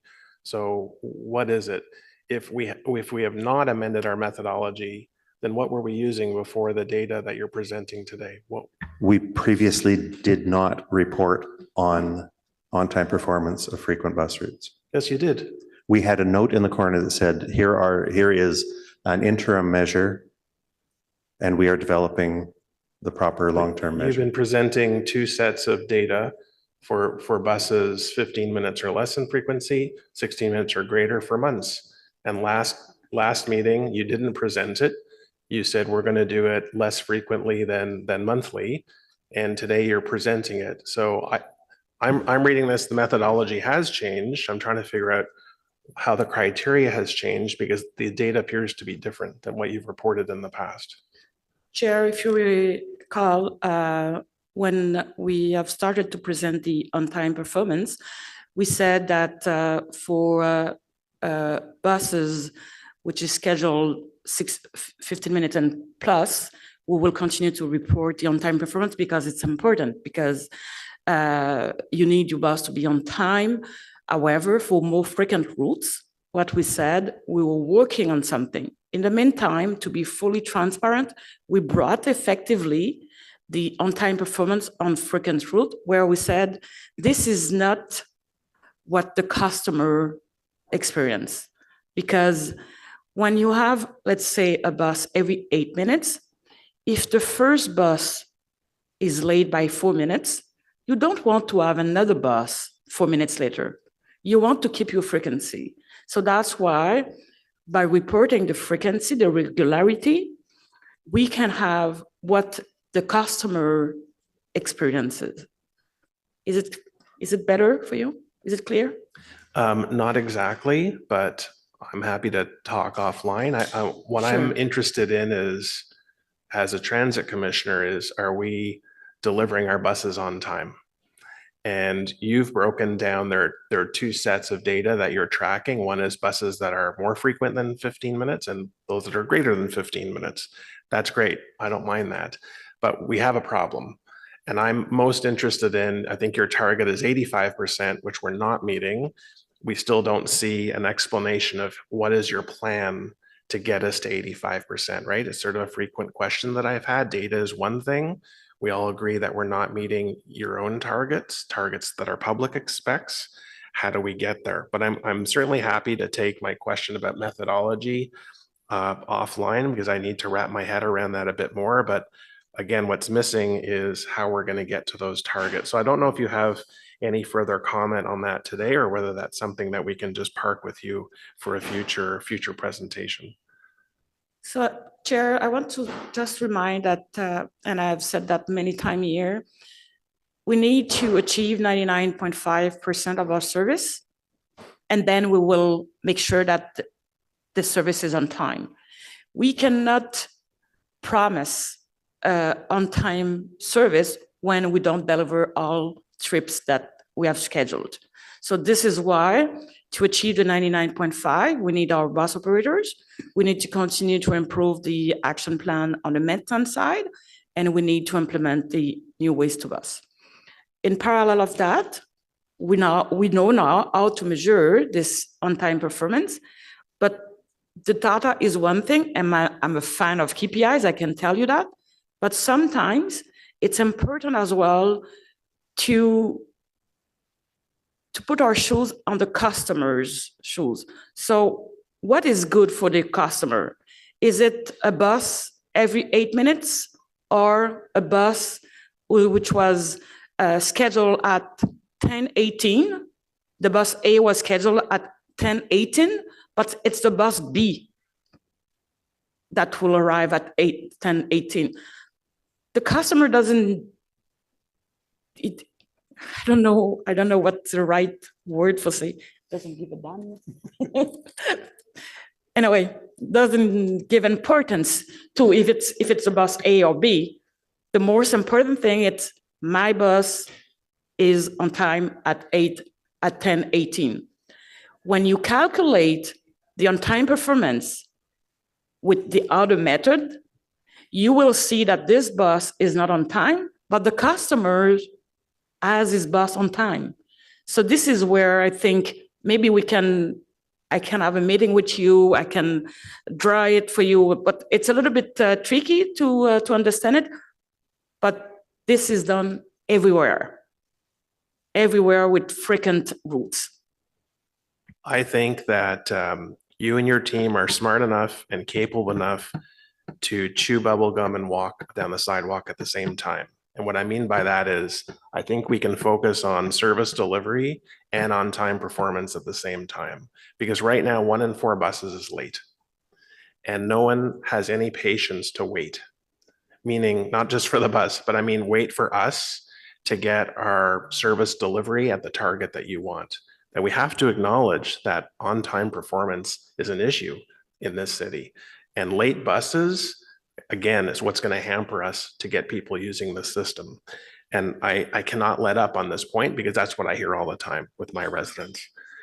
So Chair, I'll just follow up on ridership numbers and then I'll yield the floor because I've taken lots of time and I still have many, many questions, including about Canada Day.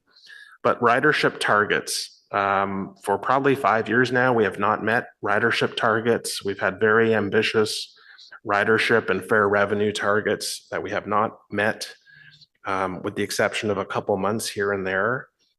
Your own data indicates for this year to date, ridership is down 6.6%, lower than forecast. You do provide some rationale. You say the downtown ridership is not meeting. But I guess my question is, when you formulate these estimates, you know, we're aware of sort of back to work additional days that the federal government is moving their workers now. But a year ago, when these numbers were put together, I mean, I've asked this before, the information that you have that provides these estimates, do you need to reflect on the remaining months this year? Is there any reflection on amending those numbers, or are we just going to continue with what was presented and budgeted for 2024 going forward? Do we think that this trend will continue throughout 2024? Mr. Chair, the summary answer is we do not know. We cannot know. We cannot predict what the decisions will be of workers. We cannot predict what the decisions will be of employers. We can take note of public decisions they've made or things that they've announced. Our largest employer in the city did announce several years ago, a couple of years ago now, that people would be required to go back to work on site 2 or 3 days a week. It is possible that more people and more managers chose 2 than 3. Now that employer has said that from September 1st, they will be requiring people to work on site 3 days a week. That has the potential of raising the number of trips we would carry by that customer group from 40% of what it was pre-pandemic to 60% of what it was pre-pandemic. And you see the past statistics that Francois showed earlier, that we're now at just over 30% of pre-pandemic levels on pass sales. But we are carrying more customers this year than we did last year. And last year we carried more customers than we did the year before. Every year since the full depths of the pandemic hit us in 2020 and 21, every year we've had ridership increases. As you saw from the other statistics, and as we've explained here before, university students, college students, almost all back at OC Transpo at pre-pandemic levels. High school students, higher than we were pre-pandemic. People who are working on site the whole time, hospital workers, retail workers, warehouse workers, various sorts of people who need to be on site to do their job, they're all back on OC Transpo. The remaining group of people who are not using transit are the people who work in office buildings, who have the opportunity to work from home. On the question of, do we look forward, do we adjust? Council sets its budget once per year. We do look forward and we report those differences to you in the quarterly financial report, such as the one you received today, and also in our ridership updates to you at every Transit Commission meeting. But we don't have, it's not with council to, it's not with staff to amend the council's budget partway through the year. The budget counts on this much fare revenue coming in from this many people. And we can adjust that every year by basically taking a mid-year look somewhere between July and November of 2023, when we had to recommend to council how many customers to expect in 2024. And we'll do that again in 2024 as we build the draft budget for 2025. Can I just We- jump? I just want to just- jump. Yeah, I've got an accounting point that I think is important. Is it better from an accounting perspective to be overambitious with your ridership numbers and your revenue and balance your budget at the beginning and worry about how we're going to fund a deficit at the end of the year than have a much more realistic budget, both revenue-wise and ridership-wise, and try and struggle with how are we going to balance this at the beginning? I'll worry about it at the end.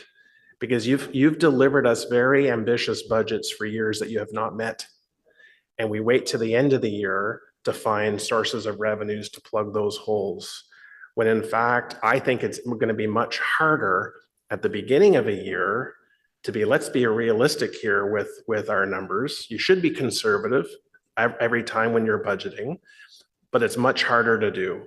And I think I've heard before from the accounting side that it's much easier to deal with it at the end of the year than be very prudent at the beginning of the year. And maybe I'm mistaken, but I think I can't speak to the pure accounting approach, but for planning the delivery of a public service, I think there are a number of considerations. The primary way of responding to a projection of reduced revenue would be to reduce spending. The way to reduce spending in transit is to reduce service to customers. So in 2021, the previous term of council asked us that question, and we brought a report which gave us policy direction on how to do that and how to make those trade-offs, not about ridership projection, but about service adjustment. And since that time, we've been following that policy direction. If ridership increases, let's go back to two aspects. For several years, we had, I'll call it backstop funding from the federal and provincial governments who replaced our revenue loss. And that allowed us to continue to provide a better service to customers than if we'd only used the city money. But they were always announced retrospectively. They were announced after council had taken the decision on what the service level would be for the next year. And we got that money for 2020 and 2021 and 2022. And then with no advance notice, did not receive it for 2023. And so we expected then we would likely not receive it for 2024. The other aspect is that if we were to continuously reduce transit service to match ridership and revenue numbers, we would have reduced service down to 1/6 of what we previously ran during the year 2020. And then when the increased ridership came back in 22, we would have had nowhere near enough capacity to carry all the people. Now that's at that point in time. There is currently some capacity available to accept more growth. We'll be watching very closely the ridership increase we expect to come in September as the federal government returns more people to on-site work. And it might be that on many routes, there is enough spare capacity to accommodate those additional customers. And it might be on other routes that we do not have. And if we don't have, then we'll have to talk about overspending and hiring and, having people work overtime. So there's risks on both sides. There's a financial risk on one side, and there's an inability to serve customers on another side. Yeah, if you have one more, Councillor, and then, all right, we'll go to Councillor Lowe. Thanks, Chair. Thank you for the presentation. A lot of this information is very helpful and very stimulating. I kind of actually want to build a little bit on the metrics for the frequent routes. I'm not so much questioning how we got here, but more so the frequent routes that were that we're evaluating, their frequency below 15 minutes or greater than, their frequency of 15 minutes or better is generally Monday to Friday, 7 to 7. There are some routes that are 15 minutes plus all the time, but routes like the 74 in my ward, they're 15 minutes during the weekday, 7 to 7-ish, and then they become 30 minutes, sometimes Saturdays and Sundays, late evenings at 60 minutes in a short stretch, right? So if that's the headway we're going on for the frequent routes, plus 20, plus 40%, that's 24 extra minutes at a 60-minute frequency, and 10-ish extra minutes for a 30-minute frequency. So is that something that's considered, that there are different branches of routes sometimes, and there are different service periods for those frequent routes where the frequency differs? Mr. Chair, at the time, some routes, yes, run frequently at certain times of the day and less frequently at other times of the day. At times of day when they are less frequent than every 15 minutes, we will measure punctuality. When they're more frequent than every 15 minutes, we will measure regularity. Thank you. And I appreciated the comments about the service regularity, because fun story, I was once, when I once drove the 14 one winter, and I was 2 hours late, but I got to a bus stop on time for that customer. So like, it was at the scheduled time, so they thought I was on time, but really my screen was deep in the yellow. So anyway, yes. Anyway, I do want to note the outreach that's been happening for the new ways to bus, and I am very grateful for the communications, whether it's new bus stops, changing bus stops, or bus stops being removed. The engagement and the staff's willingness to sort of take that feedback has been, it's been refreshing, honestly, and it's been very appreciated. In Rami's presentation about, Mr. Alfagali's presentation about the new the maintenance processes and everything, I did notice that one of the things was a new process for on-street ramp failures. Is it still under development, or are there any details for that at this stage? Yes, Chair. It's currently still under development. We were looking in the winter time for ways to minimize on-street failures, especially with the ramps, because, well, like everything else that's mechanical, when it opens and closes, it can pick up salt, dirt, ice, and they can cause some what we call as a code 4, basically a bus that can no longer continue its trip, so it has to return back to the maintenance bay. So we're working with our engineering team, for example, to develop potentially a tool that operators can use to clear that type of debris while en route and continue with their trip. So these are the kind of solutions we're looking at. I know that they seem minor, but they can really help in keeping the bus count, the buses we need on the roads. Yeah, no, thank you. I mean, to most of us, it may seem minor, but for somebody who really needs it, that's their trip, right? And I'm glad that you're, I think you said you're involving the operators as well. And I'm glad that you are, because sometimes this stuff, it's just as simple as a rock, or it just needs that little prod to go the rest of the way, right?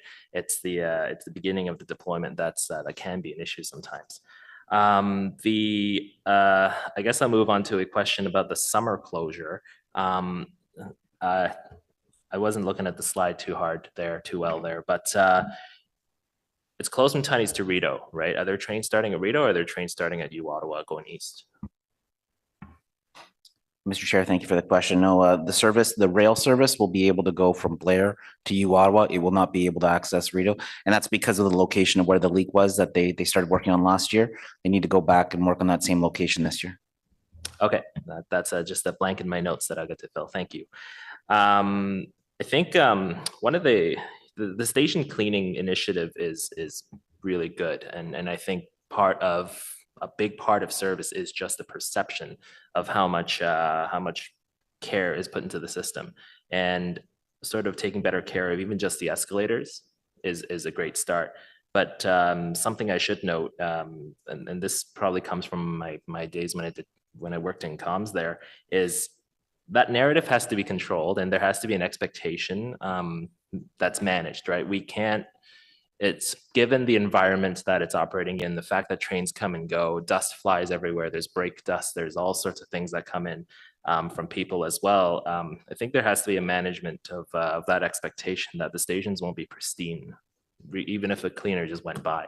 So it's mostly a suggestion, I guess.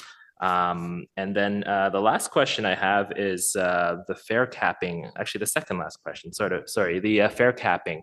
Are we also looking at expanding fare capping to Presto? Because there is a system in the GTA that now does fare capping through Presto, and I was wondering if that's something that OC is looking at, whether in a preliminary way or a more serious way.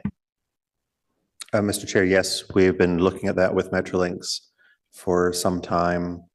There are different technical capabilities on the Presto system than on our own system, and Metrolinx is replacing some subsystems within their system, which will give more opportunities for fare capping and other fare management systems in future. So we're continuously in touch with them, bringing as much as we can to our customers. Okay, thanks very much. Last question. How much engagement have you had with the federal government on the return to office? I'm thinking, if they're very certain about 3 days, and of course, depending on the outcome of the challenge by the unions, if they're very certain on the 3 days, I have a feeling that it might be able to guide some future decisions relating to fair media, how service is delivered throughout the week. But none of that is very possible without good, solid engagement with the feds. So, what is there? Does that exist? And if it does, how is it going? We do have a meeting coming up with PSPC, one of the federal departments. We'll find out at that time if they're representing only their own department, if they're representing more of the public service. We don't have any advance notice of what they're going to announce. I'm sure that there's hundreds of organizations across the country that would want to know their work scheduling and their work location plans. Based on the increase in ridership that we saw when they started to return people to the office, and projecting that forward to what we might see this fall, our calculation is that we might see the equivalent of between 2.5 and 3 million more customers per year using OC Transpo. Our math leads to 2.7 million, but that updates every day because our basis is different. Now it's 2.7 million over a full year. We might never see a full 12-month period before the next policy change. Breaking that down, breaking that down to months and then to weeks. If those people come back all on Tuesday, Wednesday, and Thursday, we might see 20,000 more customers a day on those days. If those people come to the office spread equally over Monday, Tuesday, Wednesday, Thursday, Friday, we might see 12,000 people more on the system every day. And they'll be on the bus routes where they live. So we can't know in advance exactly who's coming back, where they work, which routes are going to have higher ridership, which routes have the capacity to accept it, which routes are going to need an extra trip or a larger bus. But that's what we'll be watching for. Okay, no, thanks very much. I know none of those decisions are incumbent on you. They're very much outside of our control. But if there's some definite information, like let's say everybody is coming back Tuesday, Wednesday, Thursday, perhaps there's opportunities for us to be more dynamic with our scheduling throughout the week, right? Like Tuesday, Wednesday, Thursday schedules, and then Monday, Friday schedules, and et cetera, et cetera. One more question, I'm sorry. I'm glad to hear the on-demand service has been successful, and I really appreciated Councillor Dudas's comments about it. Is it too early to ask? Are there any considerations for? I know we're going to expand the traditional on-demand service to other areas, other time periods, and whatever. But are there any considerations for things like paratranspo? Because if this technology exists, with OC now, it also exists in the outside world. with Uber and all of that stuff. Are there any considerations or even possibilities for this type of service availability to be made possible for paratranspo users?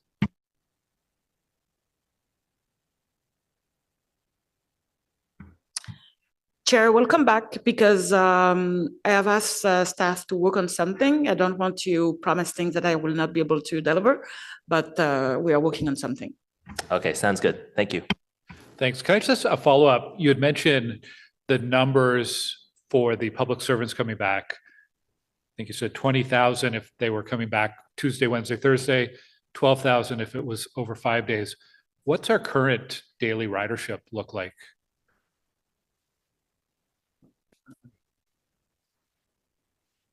Mr. Chair, we don't have it right here at hand, but it's in the 200,000 customer trips per day range.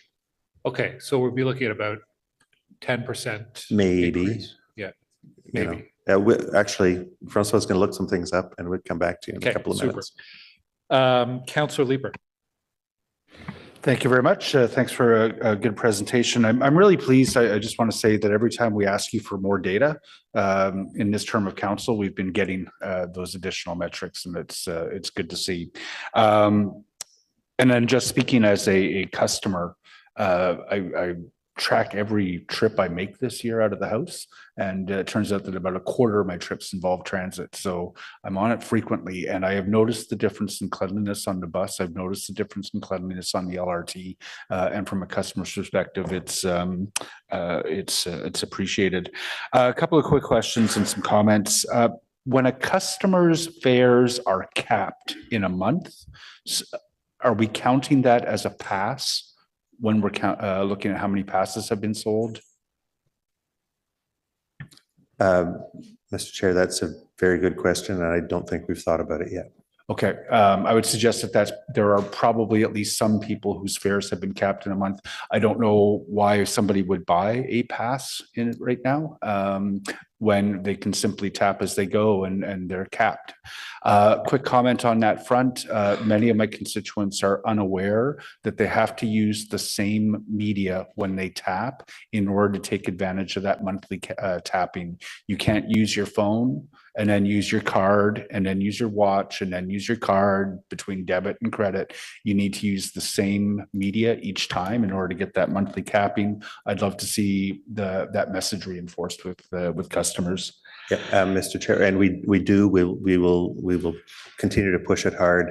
The message is that the system recognizes it by the serial number of the device or the instrument that is tapped.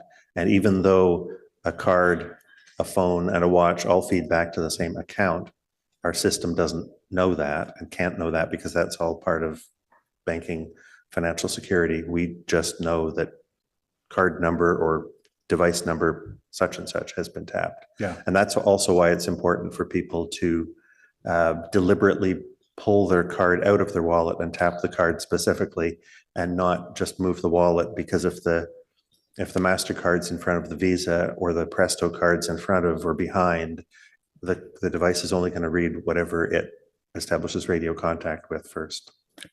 I wouldn't ask for it as a KPI, but if we could get some idea coming up of how many people have seen or what percentage of people have been able to take advantage of fare capping, whether on a daily or monthly basis, I'd just be interested in seeing that. The bus bunching seems to be less of a problem than bus lateness. So when you're reporting your frequency versus punctuality, it looks like the punctuality is performing worse than the frequency. Have I got that right? Mr. Chair, I think so. If the example I have in mind is a busy street, could be Carling, could be Montreal Road, could be Bank Street, where there's something going on that's slowing all traffic down. If the buses are still spaced 10 minutes apart or 8 minutes apart in the example, the buses are still spaced 8 minutes apart, but are all running 3 minutes behind, then there's still, whether you're before the delay, after the delay, if you're walking out, you're still, you're still waiting an average of 4 minutes. The bus is coming every 8 minutes. if, so they would all be, by the punctuality measure, they would all be 3 minutes behind, or let's take the greater example, they're all 6 minutes behind. We would count them as 0 on time if we were measuring with punctuality.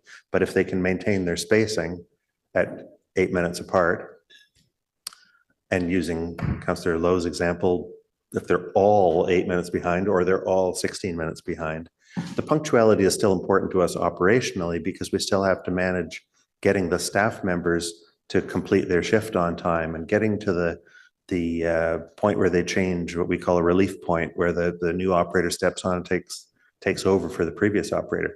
We still need to manage that, but from the customer's point of view, they're still seeing a bus every 8 minutes. And so what this measure does is when that 88888 starts to become 979797 and then starts to become 10-6, 10-6, and then gets worse. And the worst of all is when they bunch up and you get 2 buses, and then 16 minutes later you get 2 more buses, and then 16 minutes later you get 2 more buses. That would be, well, approaching the absolute worst, but it would be terrible. But on average, there's still a bus coming every 8 minutes. So that would be when the average doesn't work. So this measure is really from the customer's perspective, and hits the balance between being misleadingly optimistic and misleadingly pessimistic. Yeah, and I'm wondering if there's some time of day nuance in there. The likelihood that the number 11 is coming 2 minutes and then you've got a 18-minute wait for the next one is probably more likely at 4 o'clock than it is at 10 o'clock at night. Definitely. The times of day at which the service runs most frequently are also the times of day at which the road is more congested, generally speaking. Sure. And so,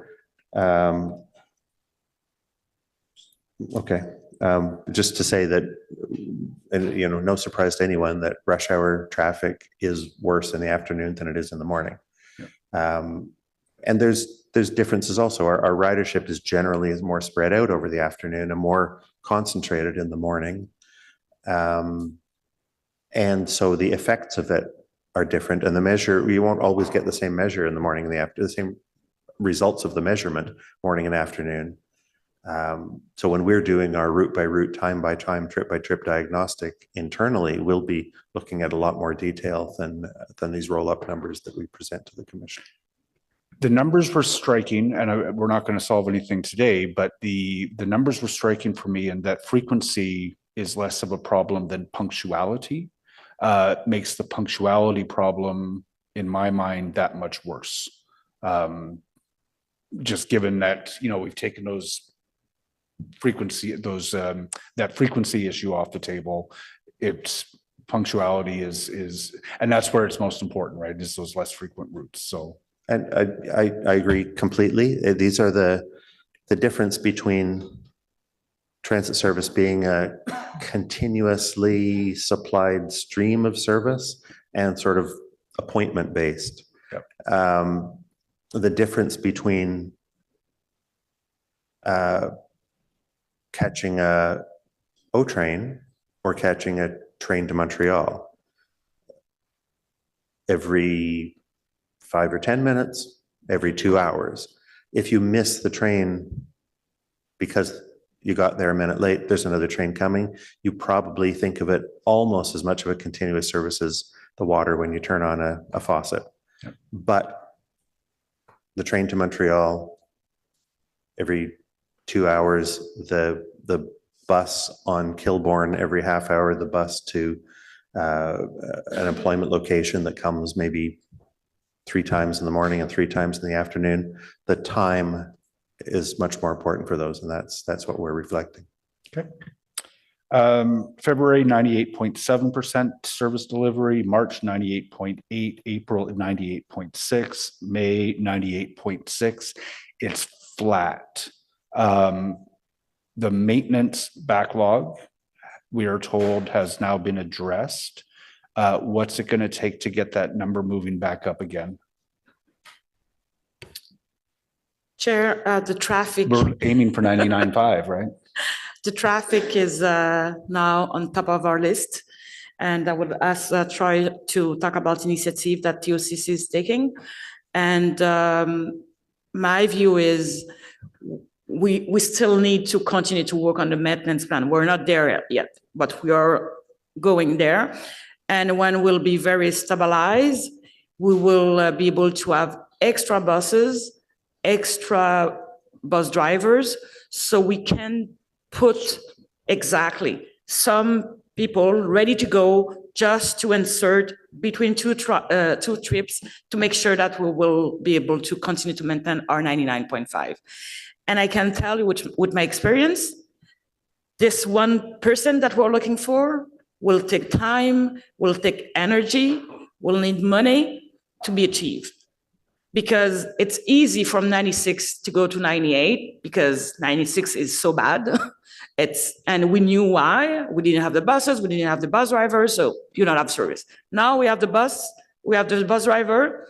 The traffic is killing us, frankly.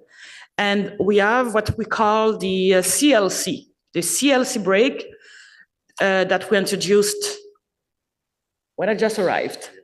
Yeah, in 2022. It's a nightmare for us. It's a nightmare for the operators as well. However, with the new Waste to Bus, we have found a way to address that, but it's not a promise for now, but we will work on it. So that will take time before we reach our 99.5, but at least we have solutions. And I would like us try to explain what TOCC is doing to deal with the traffic. Mr. Chair, yes, and it's partially addresses, I think, Councillor Brockington's questions with regards to the on-time performance piece and not waiting. There are a few initiatives that we're working on through our control center staff. You know, I think it goes without saying that the past couple of years, their focus has been on service mitigation, right? Mitigating the number of cancellations due to resource issues, whether it be buses or operators or other types of issues.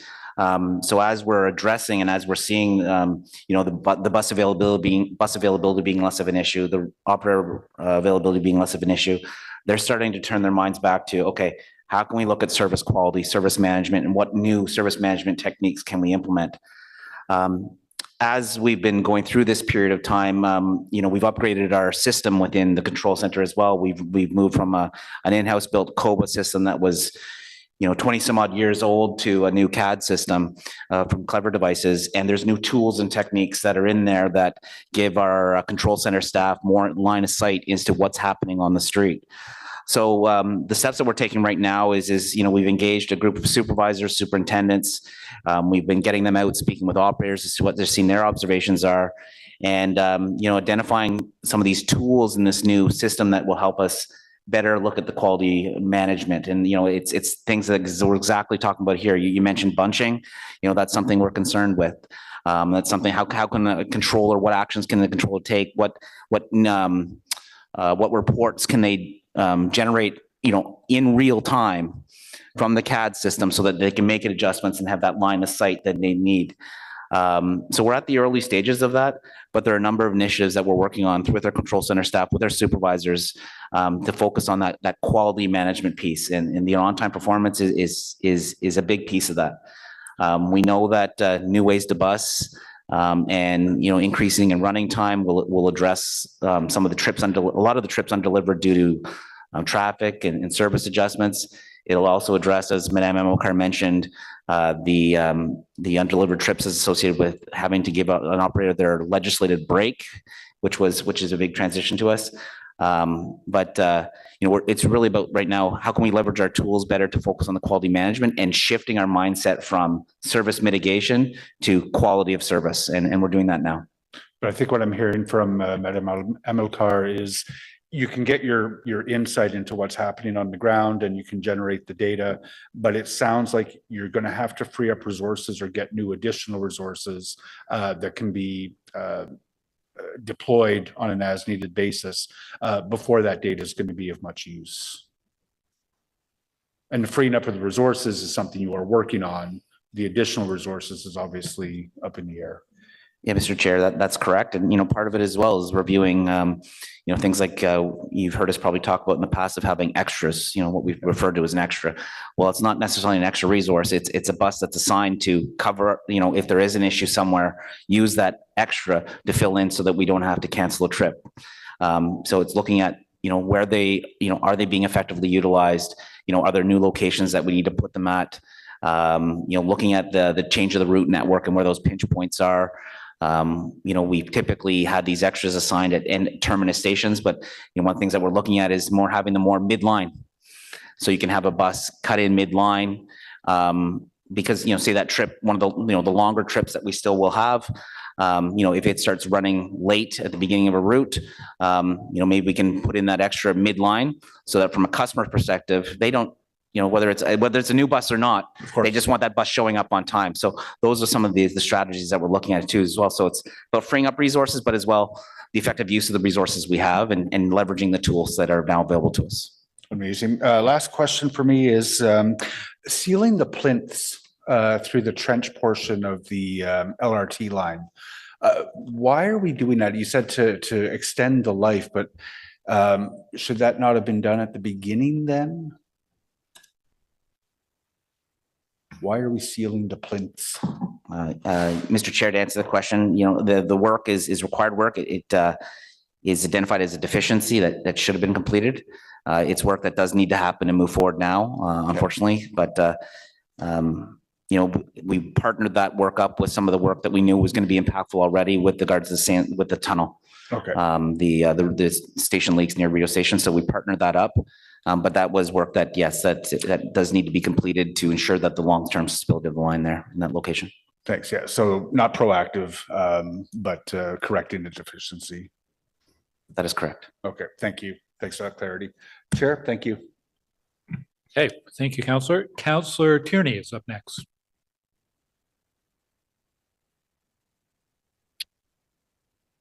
Great. Thank you very much, Mr. Chair. I just have a couple of quick questions. Great presentation today.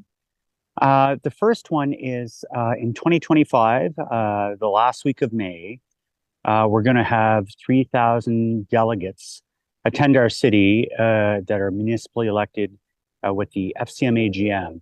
And if you're not familiar with it, these annual general meetings act as almost like an expo of displaying what you have within your cities. And I got the pleasure to pass the torch from Calgary to Ottawa when I was there last week. I'm very excited to show off some of the things that we have. Obviously, there's still things we can do, but I think we have a lot of great things. Obviously, the Stage 2 Light Rail East, I think there's a question on timing, and I know anything related to rail, you're always hesitant to answer anything. It's looking good. I see the testing.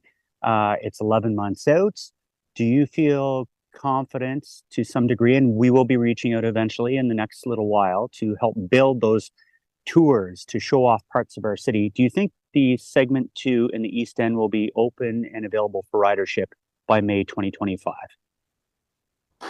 Chair, the answer is no, not me. Okay. Great. So that being said, when is Stage 2 Light Rail East scheduled to be open for fare service?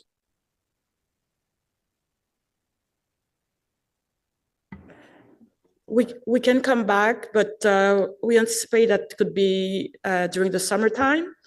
But I will need to verify if we need to match the new schedule, because we will probably we will change our schedule. So we have time for booking. So the summer booking normally it's June 30th, and if we miss this opportunity, that could be in September. But we will need to come back, but it will not be in May for sure.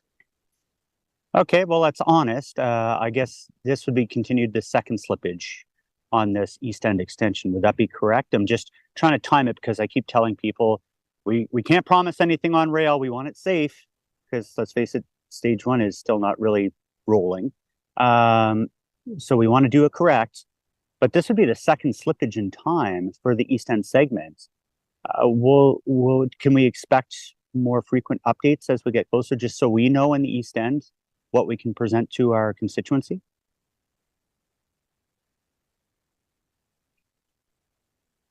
Sorry, Chair, can Councillor repeat the question for me, please? Yeah, so this would be the second slippage for the East End extension on time for delivery. So as we go on, will we be receiving messaging or updates at this committee about when we can expect it? Because people thought it would be service delivery in 2024. Then I heard first quarter of 2025. Now I'm hearing it will be after the summer 2025. We want it safe, obviously, but we also have a message to deliver to our constituents, and they're looking for, these are pretty big ballpark. Like, these aren't like within weeks, these are months and years difference now. So what do we tell our constituency? Chair, for sure, at the next subcommittee LRT with the Chair Dorosh, we can provide a full update on this matter. Okay, fair enough. So we won't be able to highlight that, which is really unfortunate. I guess I'll hope and pray line 1 is repaired by then, but I have little faith.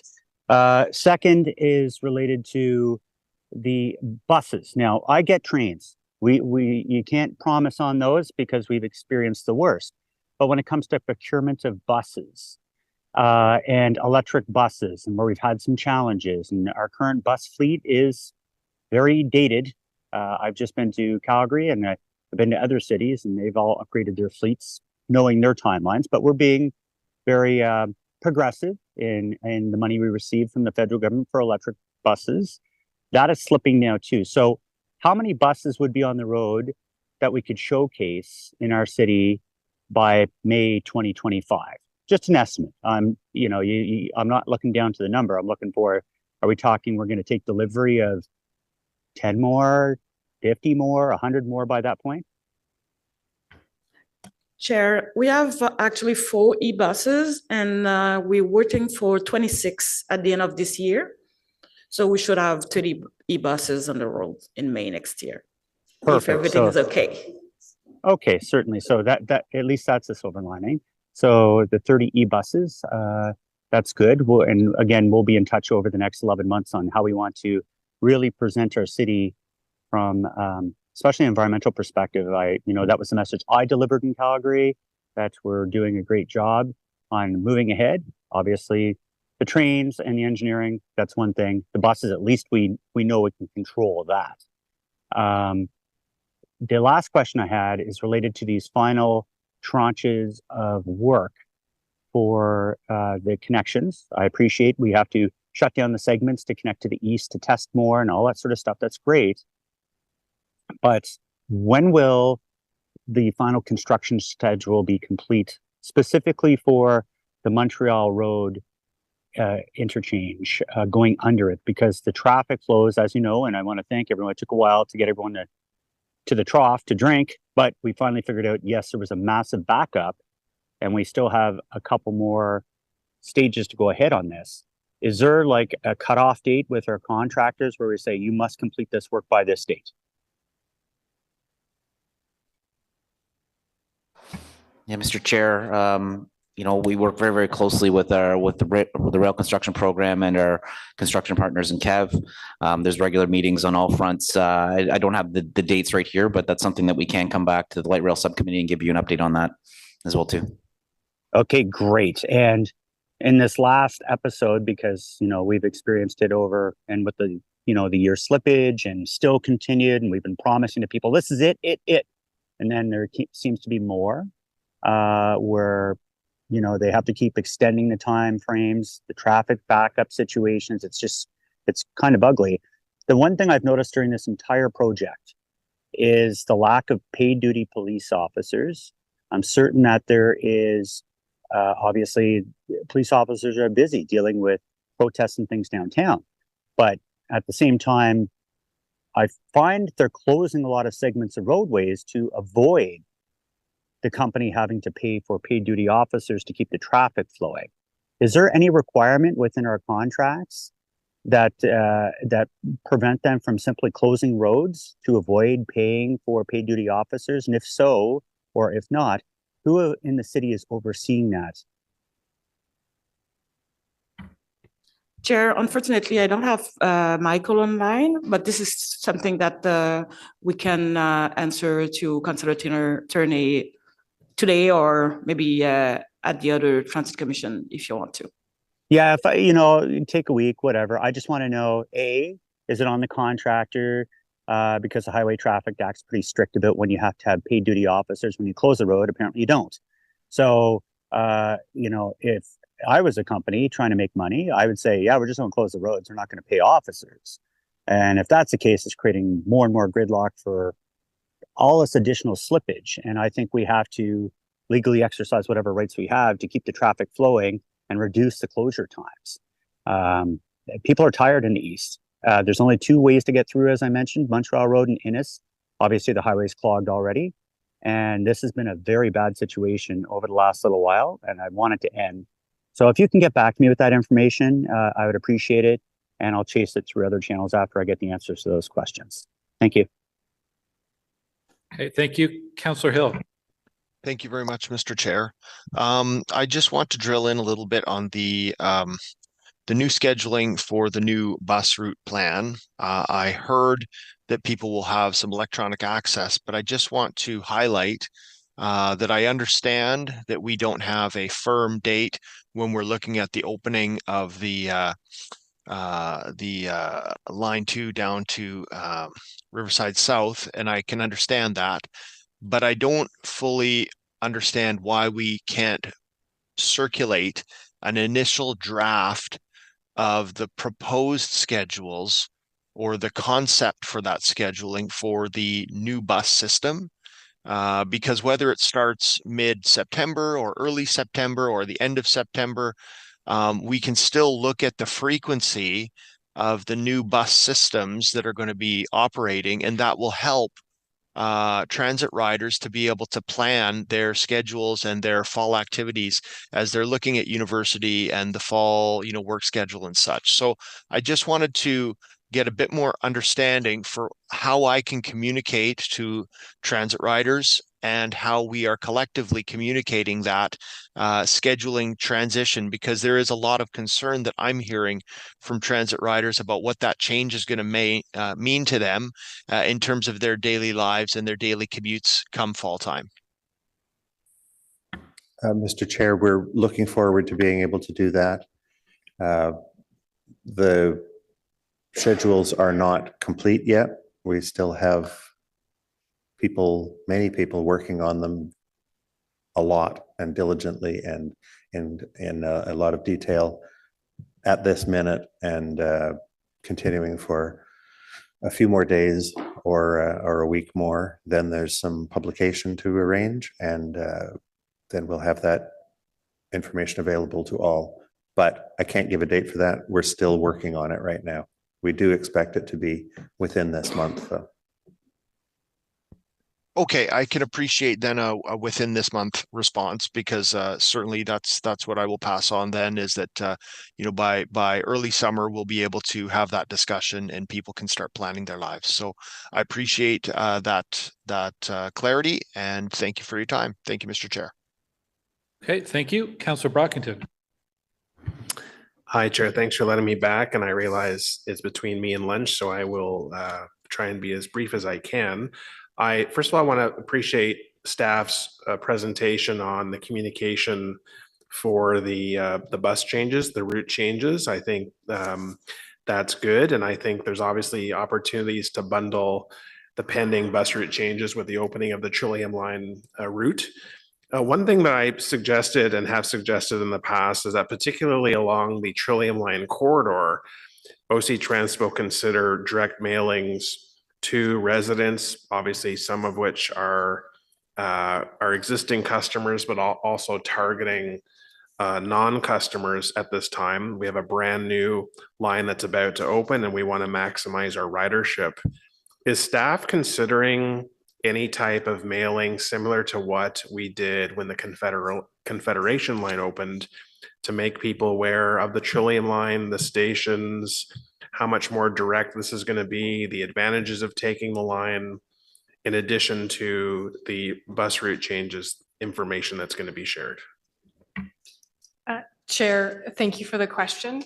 Yes, absolutely. That is part of our plan. That would be part of the phase 3 of our communications plan. So we will have, as you mentioned, the mail out that we did for the opening of line 1 was incredibly successful. So we do plan to do that again, including all the pieces that you just referenced for the opening of the South line.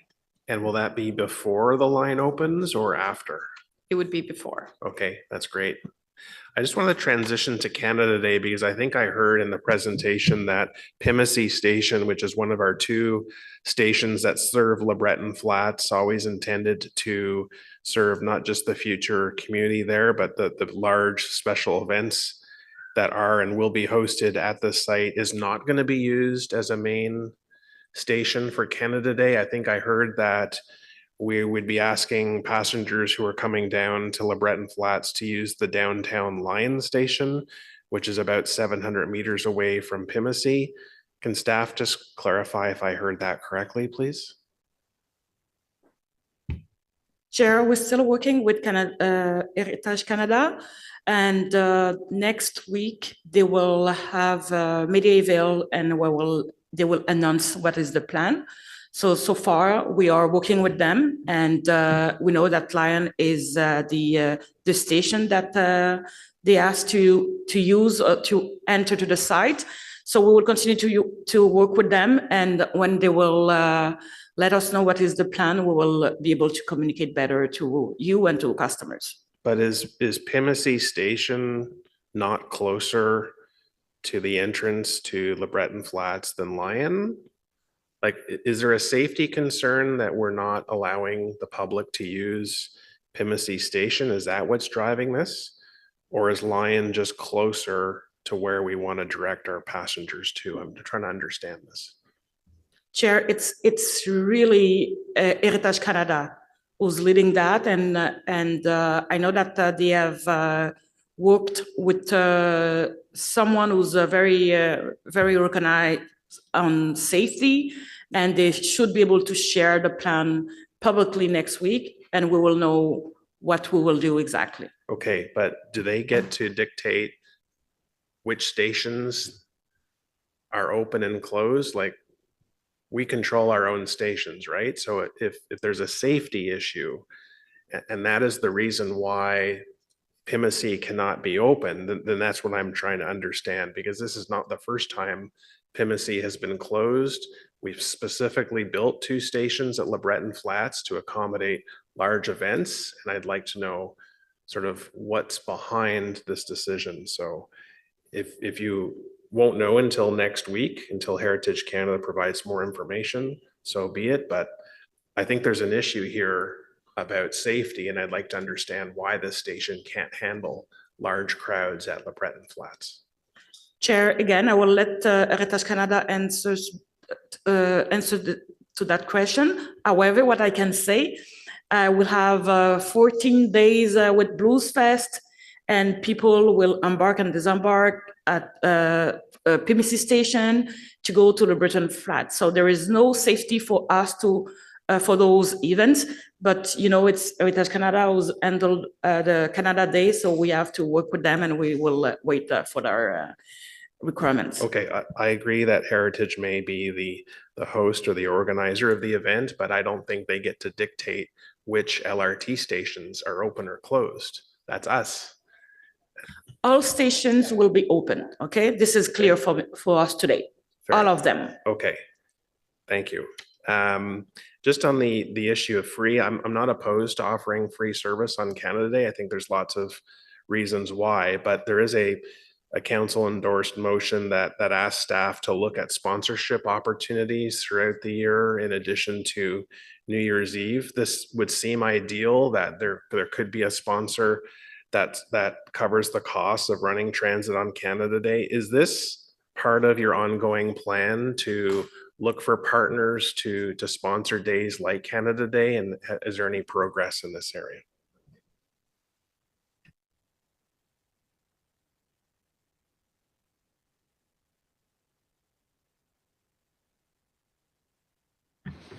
Chair, thank you for the question. I can assure you that yes, this is something that we've been working on. Our team reached out to Pattison to attempt to find a sponsor for Canada Day. We've not been successful for this year, but we are definitely looking into it and we are very mindful of council's direction. Great, thank you for that. You certainly have the support of council to look for sponsors. My last comment, Chair, is just again, appreciation for the update on the cleanliness of our stations. This has been an ongoing issue for way too long.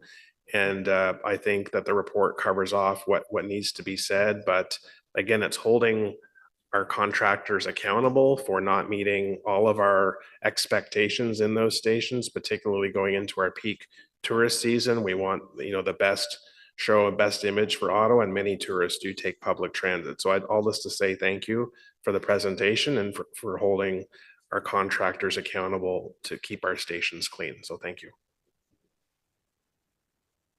Councillor Leeper. Thank you. My last question was with respect to training to maintain the electric buses. So we got a comprehensive overview of what the apprentices are going through in order to get trained. Does that include the electric bus, and it's full training on that as well? Thank you, Chair. So the electric buses come with different challenges when maintaining the bus fleet. We have been working with our fleet providers and industry experts on certifying a number of our mechanics to maintain the fleet. Currently, we have a small number of mechanics to maintain the current fleet of 4 buses that we have.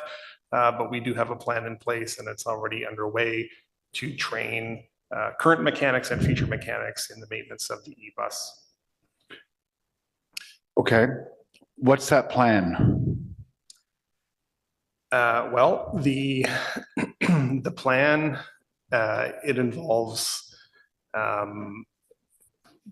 as new buses come on board and we start to grow our electric fleet, we have to grow the number of mechanics that have that capability to work on the e-bus.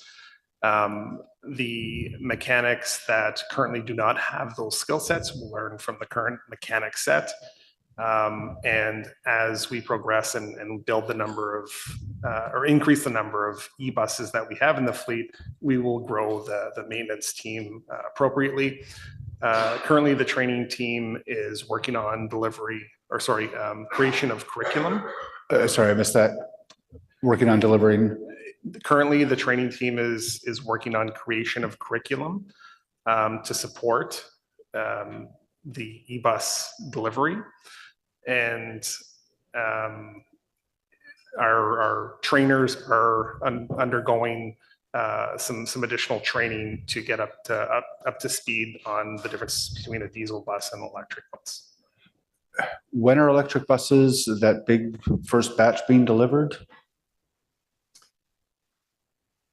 Sorry. We should have 26 this year. This is okay. So I'm a little concerned that we don't have sufficient resources to maintain them. We'll answer to this question. Thanks.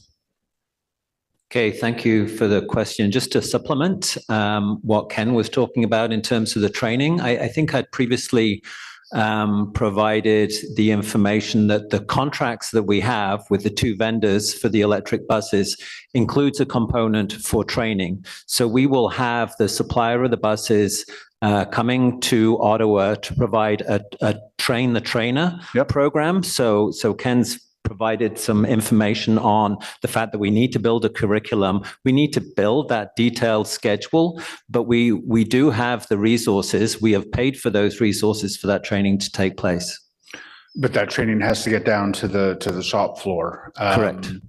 What is I'm sorry, you've given us these stats before, but what is the first major overhaul on an electric bus? How many kilometers? I would have to come back with an answer to that question. Okay. Could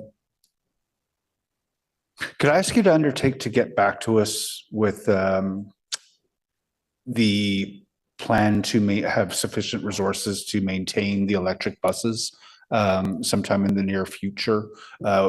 It doesn't sound like this is something we want to do on the fly here today. So when is that first major rehab of the buses due? And what is our plan to make sure that we have the mechanics in place who will be able to do that when that first batch goes through? Chair, we'll come back for sure, but I want to assure you that actually we have sufficient staff to take care of those full buses. Sure. And for sure, we'll come back with the plan to present to you what will be sent to the vendor versus what we will do inside. I'm looking at the number of hours that the apprentices are putting in before they become certified on the main buses. And I mean, it's obviously a rigorous and pretty intensive training program. I assume that there's going to be some substantial number of hours that have to be put in place in order to be certified to work on an electric vehicle. So I'll be curious to hear the answers to that. Thank you. Okay, Councillor Tierney. Greatest apologies, everyone. I just thought of one quick thing, and it's only because I have everyone in the room just to figure it out. So I'm looking at silver linings.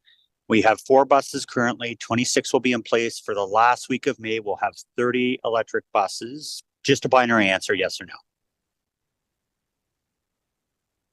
Yes, Chair. Thank you. And knowing that you had said, and I appreciate your honesty, Stage 2 Light Rail East will not be available for customer service the last week of May 2025. That's correct? Just simple yes or no. Chair, this is correct. Thank you. So I think the only part that concerns me a little bit as well, at least we have the facts in front of us, is will there be, and keep in mind how many, we have the highest modal split in the East End. I think I already know the answer. Blues Fest is literally within weeks of the last week of May. So I can assume we're going to have the blues about riding the train to Blues Fest from the East End Extension in June, July 2025.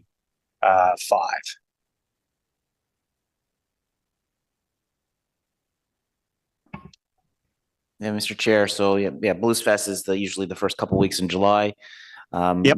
As Madame Amilcar mentioned, we're looking at potential launch sometime in the summer. So summer's a big window. So understood. I'm just trying to figure this out here. Yeah, so, I think at this point, we can't get a definitive date on the launch of the East Extension. Fair enough, but it's easy to say if you can't make the last week of May, knowing that 4 or 5 weeks out when Blues Fest is already underway, you can definitively say no, there will be no East End train service supplying Blues Fest in 2025. Chair, it's definitely too early to say that. And again, my apologies for that, but we'll have an update on the Stage 2 with the subcommittee LRT. I will invite you to come and we will provide a full update. Otherwise, 2 weeks ago, we gave this update and we can refer to our presentation.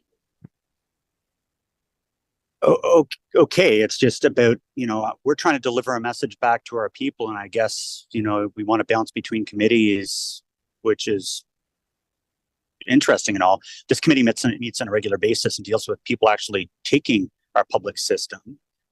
If there's a magic bullet, okay, I guess I'll just reframe the question. What do you consider summer? What month to what month?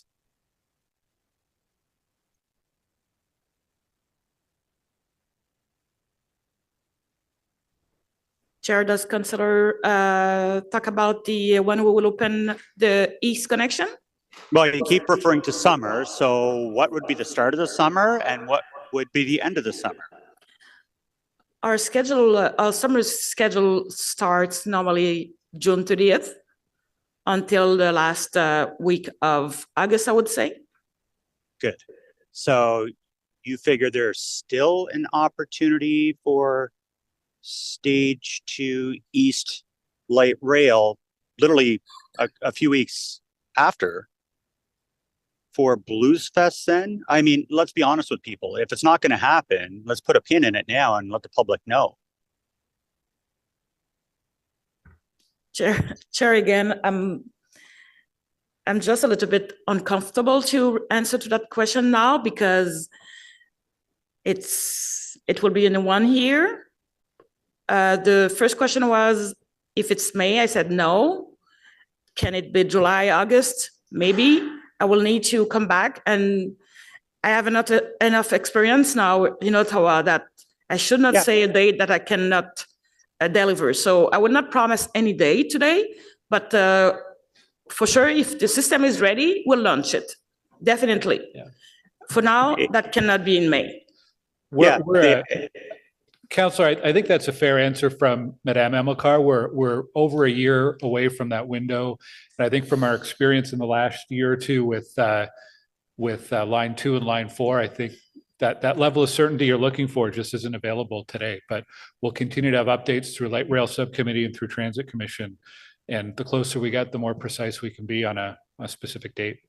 And Chair, I do respect and understand that, but you also have to understand we're a year slippage in the East End already. So technically it's 2 years. I get it, Councillor. We're same in the West. We're even longer than that. Yeah, but that being said, I understand it. And I did preface with the fact when it comes to rail, we won't nail down a time frame. That's why on buses, at least we know we'll have a whole whopping 30 buses by the last week of May next year. If you're planning on Blues Fest 2025, I just don't see how you can say no in May and yes in June, July.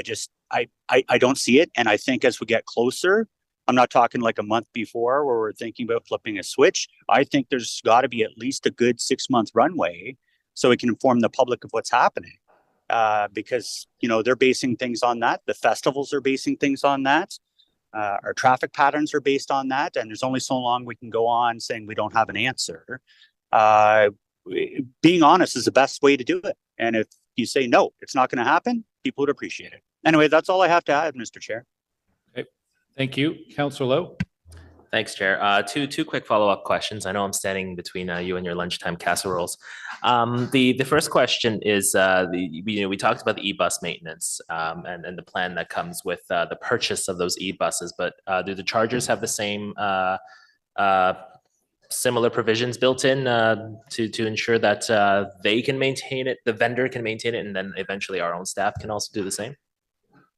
Yeah, thank you for the question. In terms of the way that we will operate and maintain the pantographs, which is the most mobile component of the electrical infrastructure being installed by Enviri, then there will be a warranty program for 3 years. It will be covered by Enviri, so they will be responsible.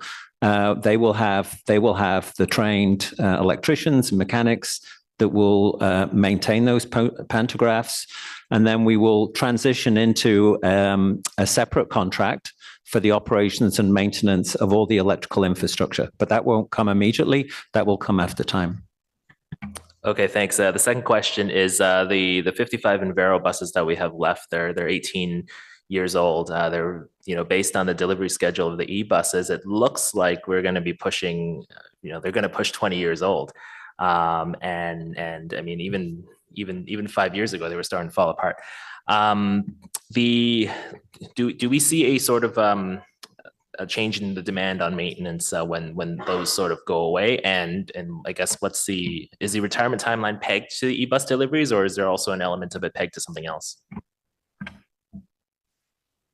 Chair, that's correct. The Enviros are our oldest buses in the fleet. Actually, 6 of them have been 20 years now in service.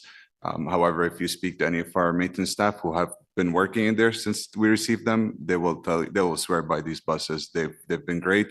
The ones we have left have gone through a midlife refurbishment program, so we were able to extend their lives. However, yes, would we like to start looking at retiring them? Absolutely. At some point, the cost of maintaining an older bus just becomes too high. So as we receive the e-buses, we'll slowly start looking at decommissioning the next set of buses. So that's part of a larger plan that we'll probably be presenting in the fall. And this will be based not just on the age of the bus, but also other factors such as cost and reliability of the buses. So each bus has its own cost analysis, reliability, and we'll present that to this commission, hopefully in the fall. Thank you. When I said falling apart, I meant like the physical panels. Like the bus might still run, and that's great, but you know, there's also the element of public perception when you know, duct tape is great, but people don't think it is. Okay, I'm seeing no other questions. Pat and Francois were able to provide me with the number of approximate daily ridership, which was 275,000 people on a typical day. So I did the math, and if your high end of public servant return in the fall brings another 20,000 people, that's about a 7% increase. So if I was on a bus now with 40 people, that'd be another 3 people on the bus. So I think based on that, we're not going to have any major capacity issues, but obviously you're monitoring. On the O payment and the debit, I was blown away by that number at the start of the presentation, 10,000 taps a day. Do we pay less to the provider, like a fee per tap? How does mobile or O payment compared to Presto? Mr. Chair, the total cost to us per tap is lower on credit cards and debit cards than it is on a Presto card. Okay, so at that volume, then that's a significant bit of savings for us. That's great. Okay, really quickly, the Transpo on time. I don't think I've ever heard a target. We're at is it 95% now or 93%? What's our minimum or our target? Chair, I think 95. It's good. It's a good number. Yeah. Okay. Those are all my questions. I wanted to echo 2 things. One, the Employee Appreciation Week at the end of the month. Councillors, you're going to be getting an email today, if you haven't already, just about save the date and save some time. It'd be great to see some of you there. And I did really appreciate the OC Transpo Special Constable Tour. It was not what I was expecting. It was a great eye-opener, great perspective as to what that team does. And we're lucky to have them and encourage other colleagues on this Transit Commission to reach out and do that tour. It's a good opportunity. Thank you for all the updates. I think we have some inquiries. That's the last thing on our agenda. I know Councillor Hill has an inquiry. I do, yes. Would you like me to read it out, Mr. Chair?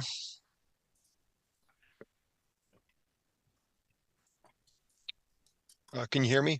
Yep. Oh. We'll try to get it up on screen.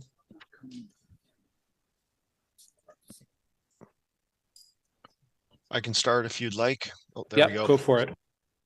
As a follow-up to the response to inquiry number TC 2024-02, cant angles in LRT curves listed on the agenda for May 31st, 2024, joint meeting of the Transit Commission and Light Rail Subcommittee. Could staff please address the following questions? 1, what was the maximum speed limit established for LRVs on the Lees-Herdman-Tremblay station curves upon the commencement of regular operations in 2019?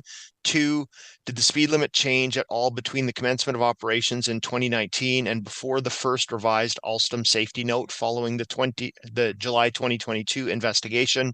If so, please describe the updated speed limits.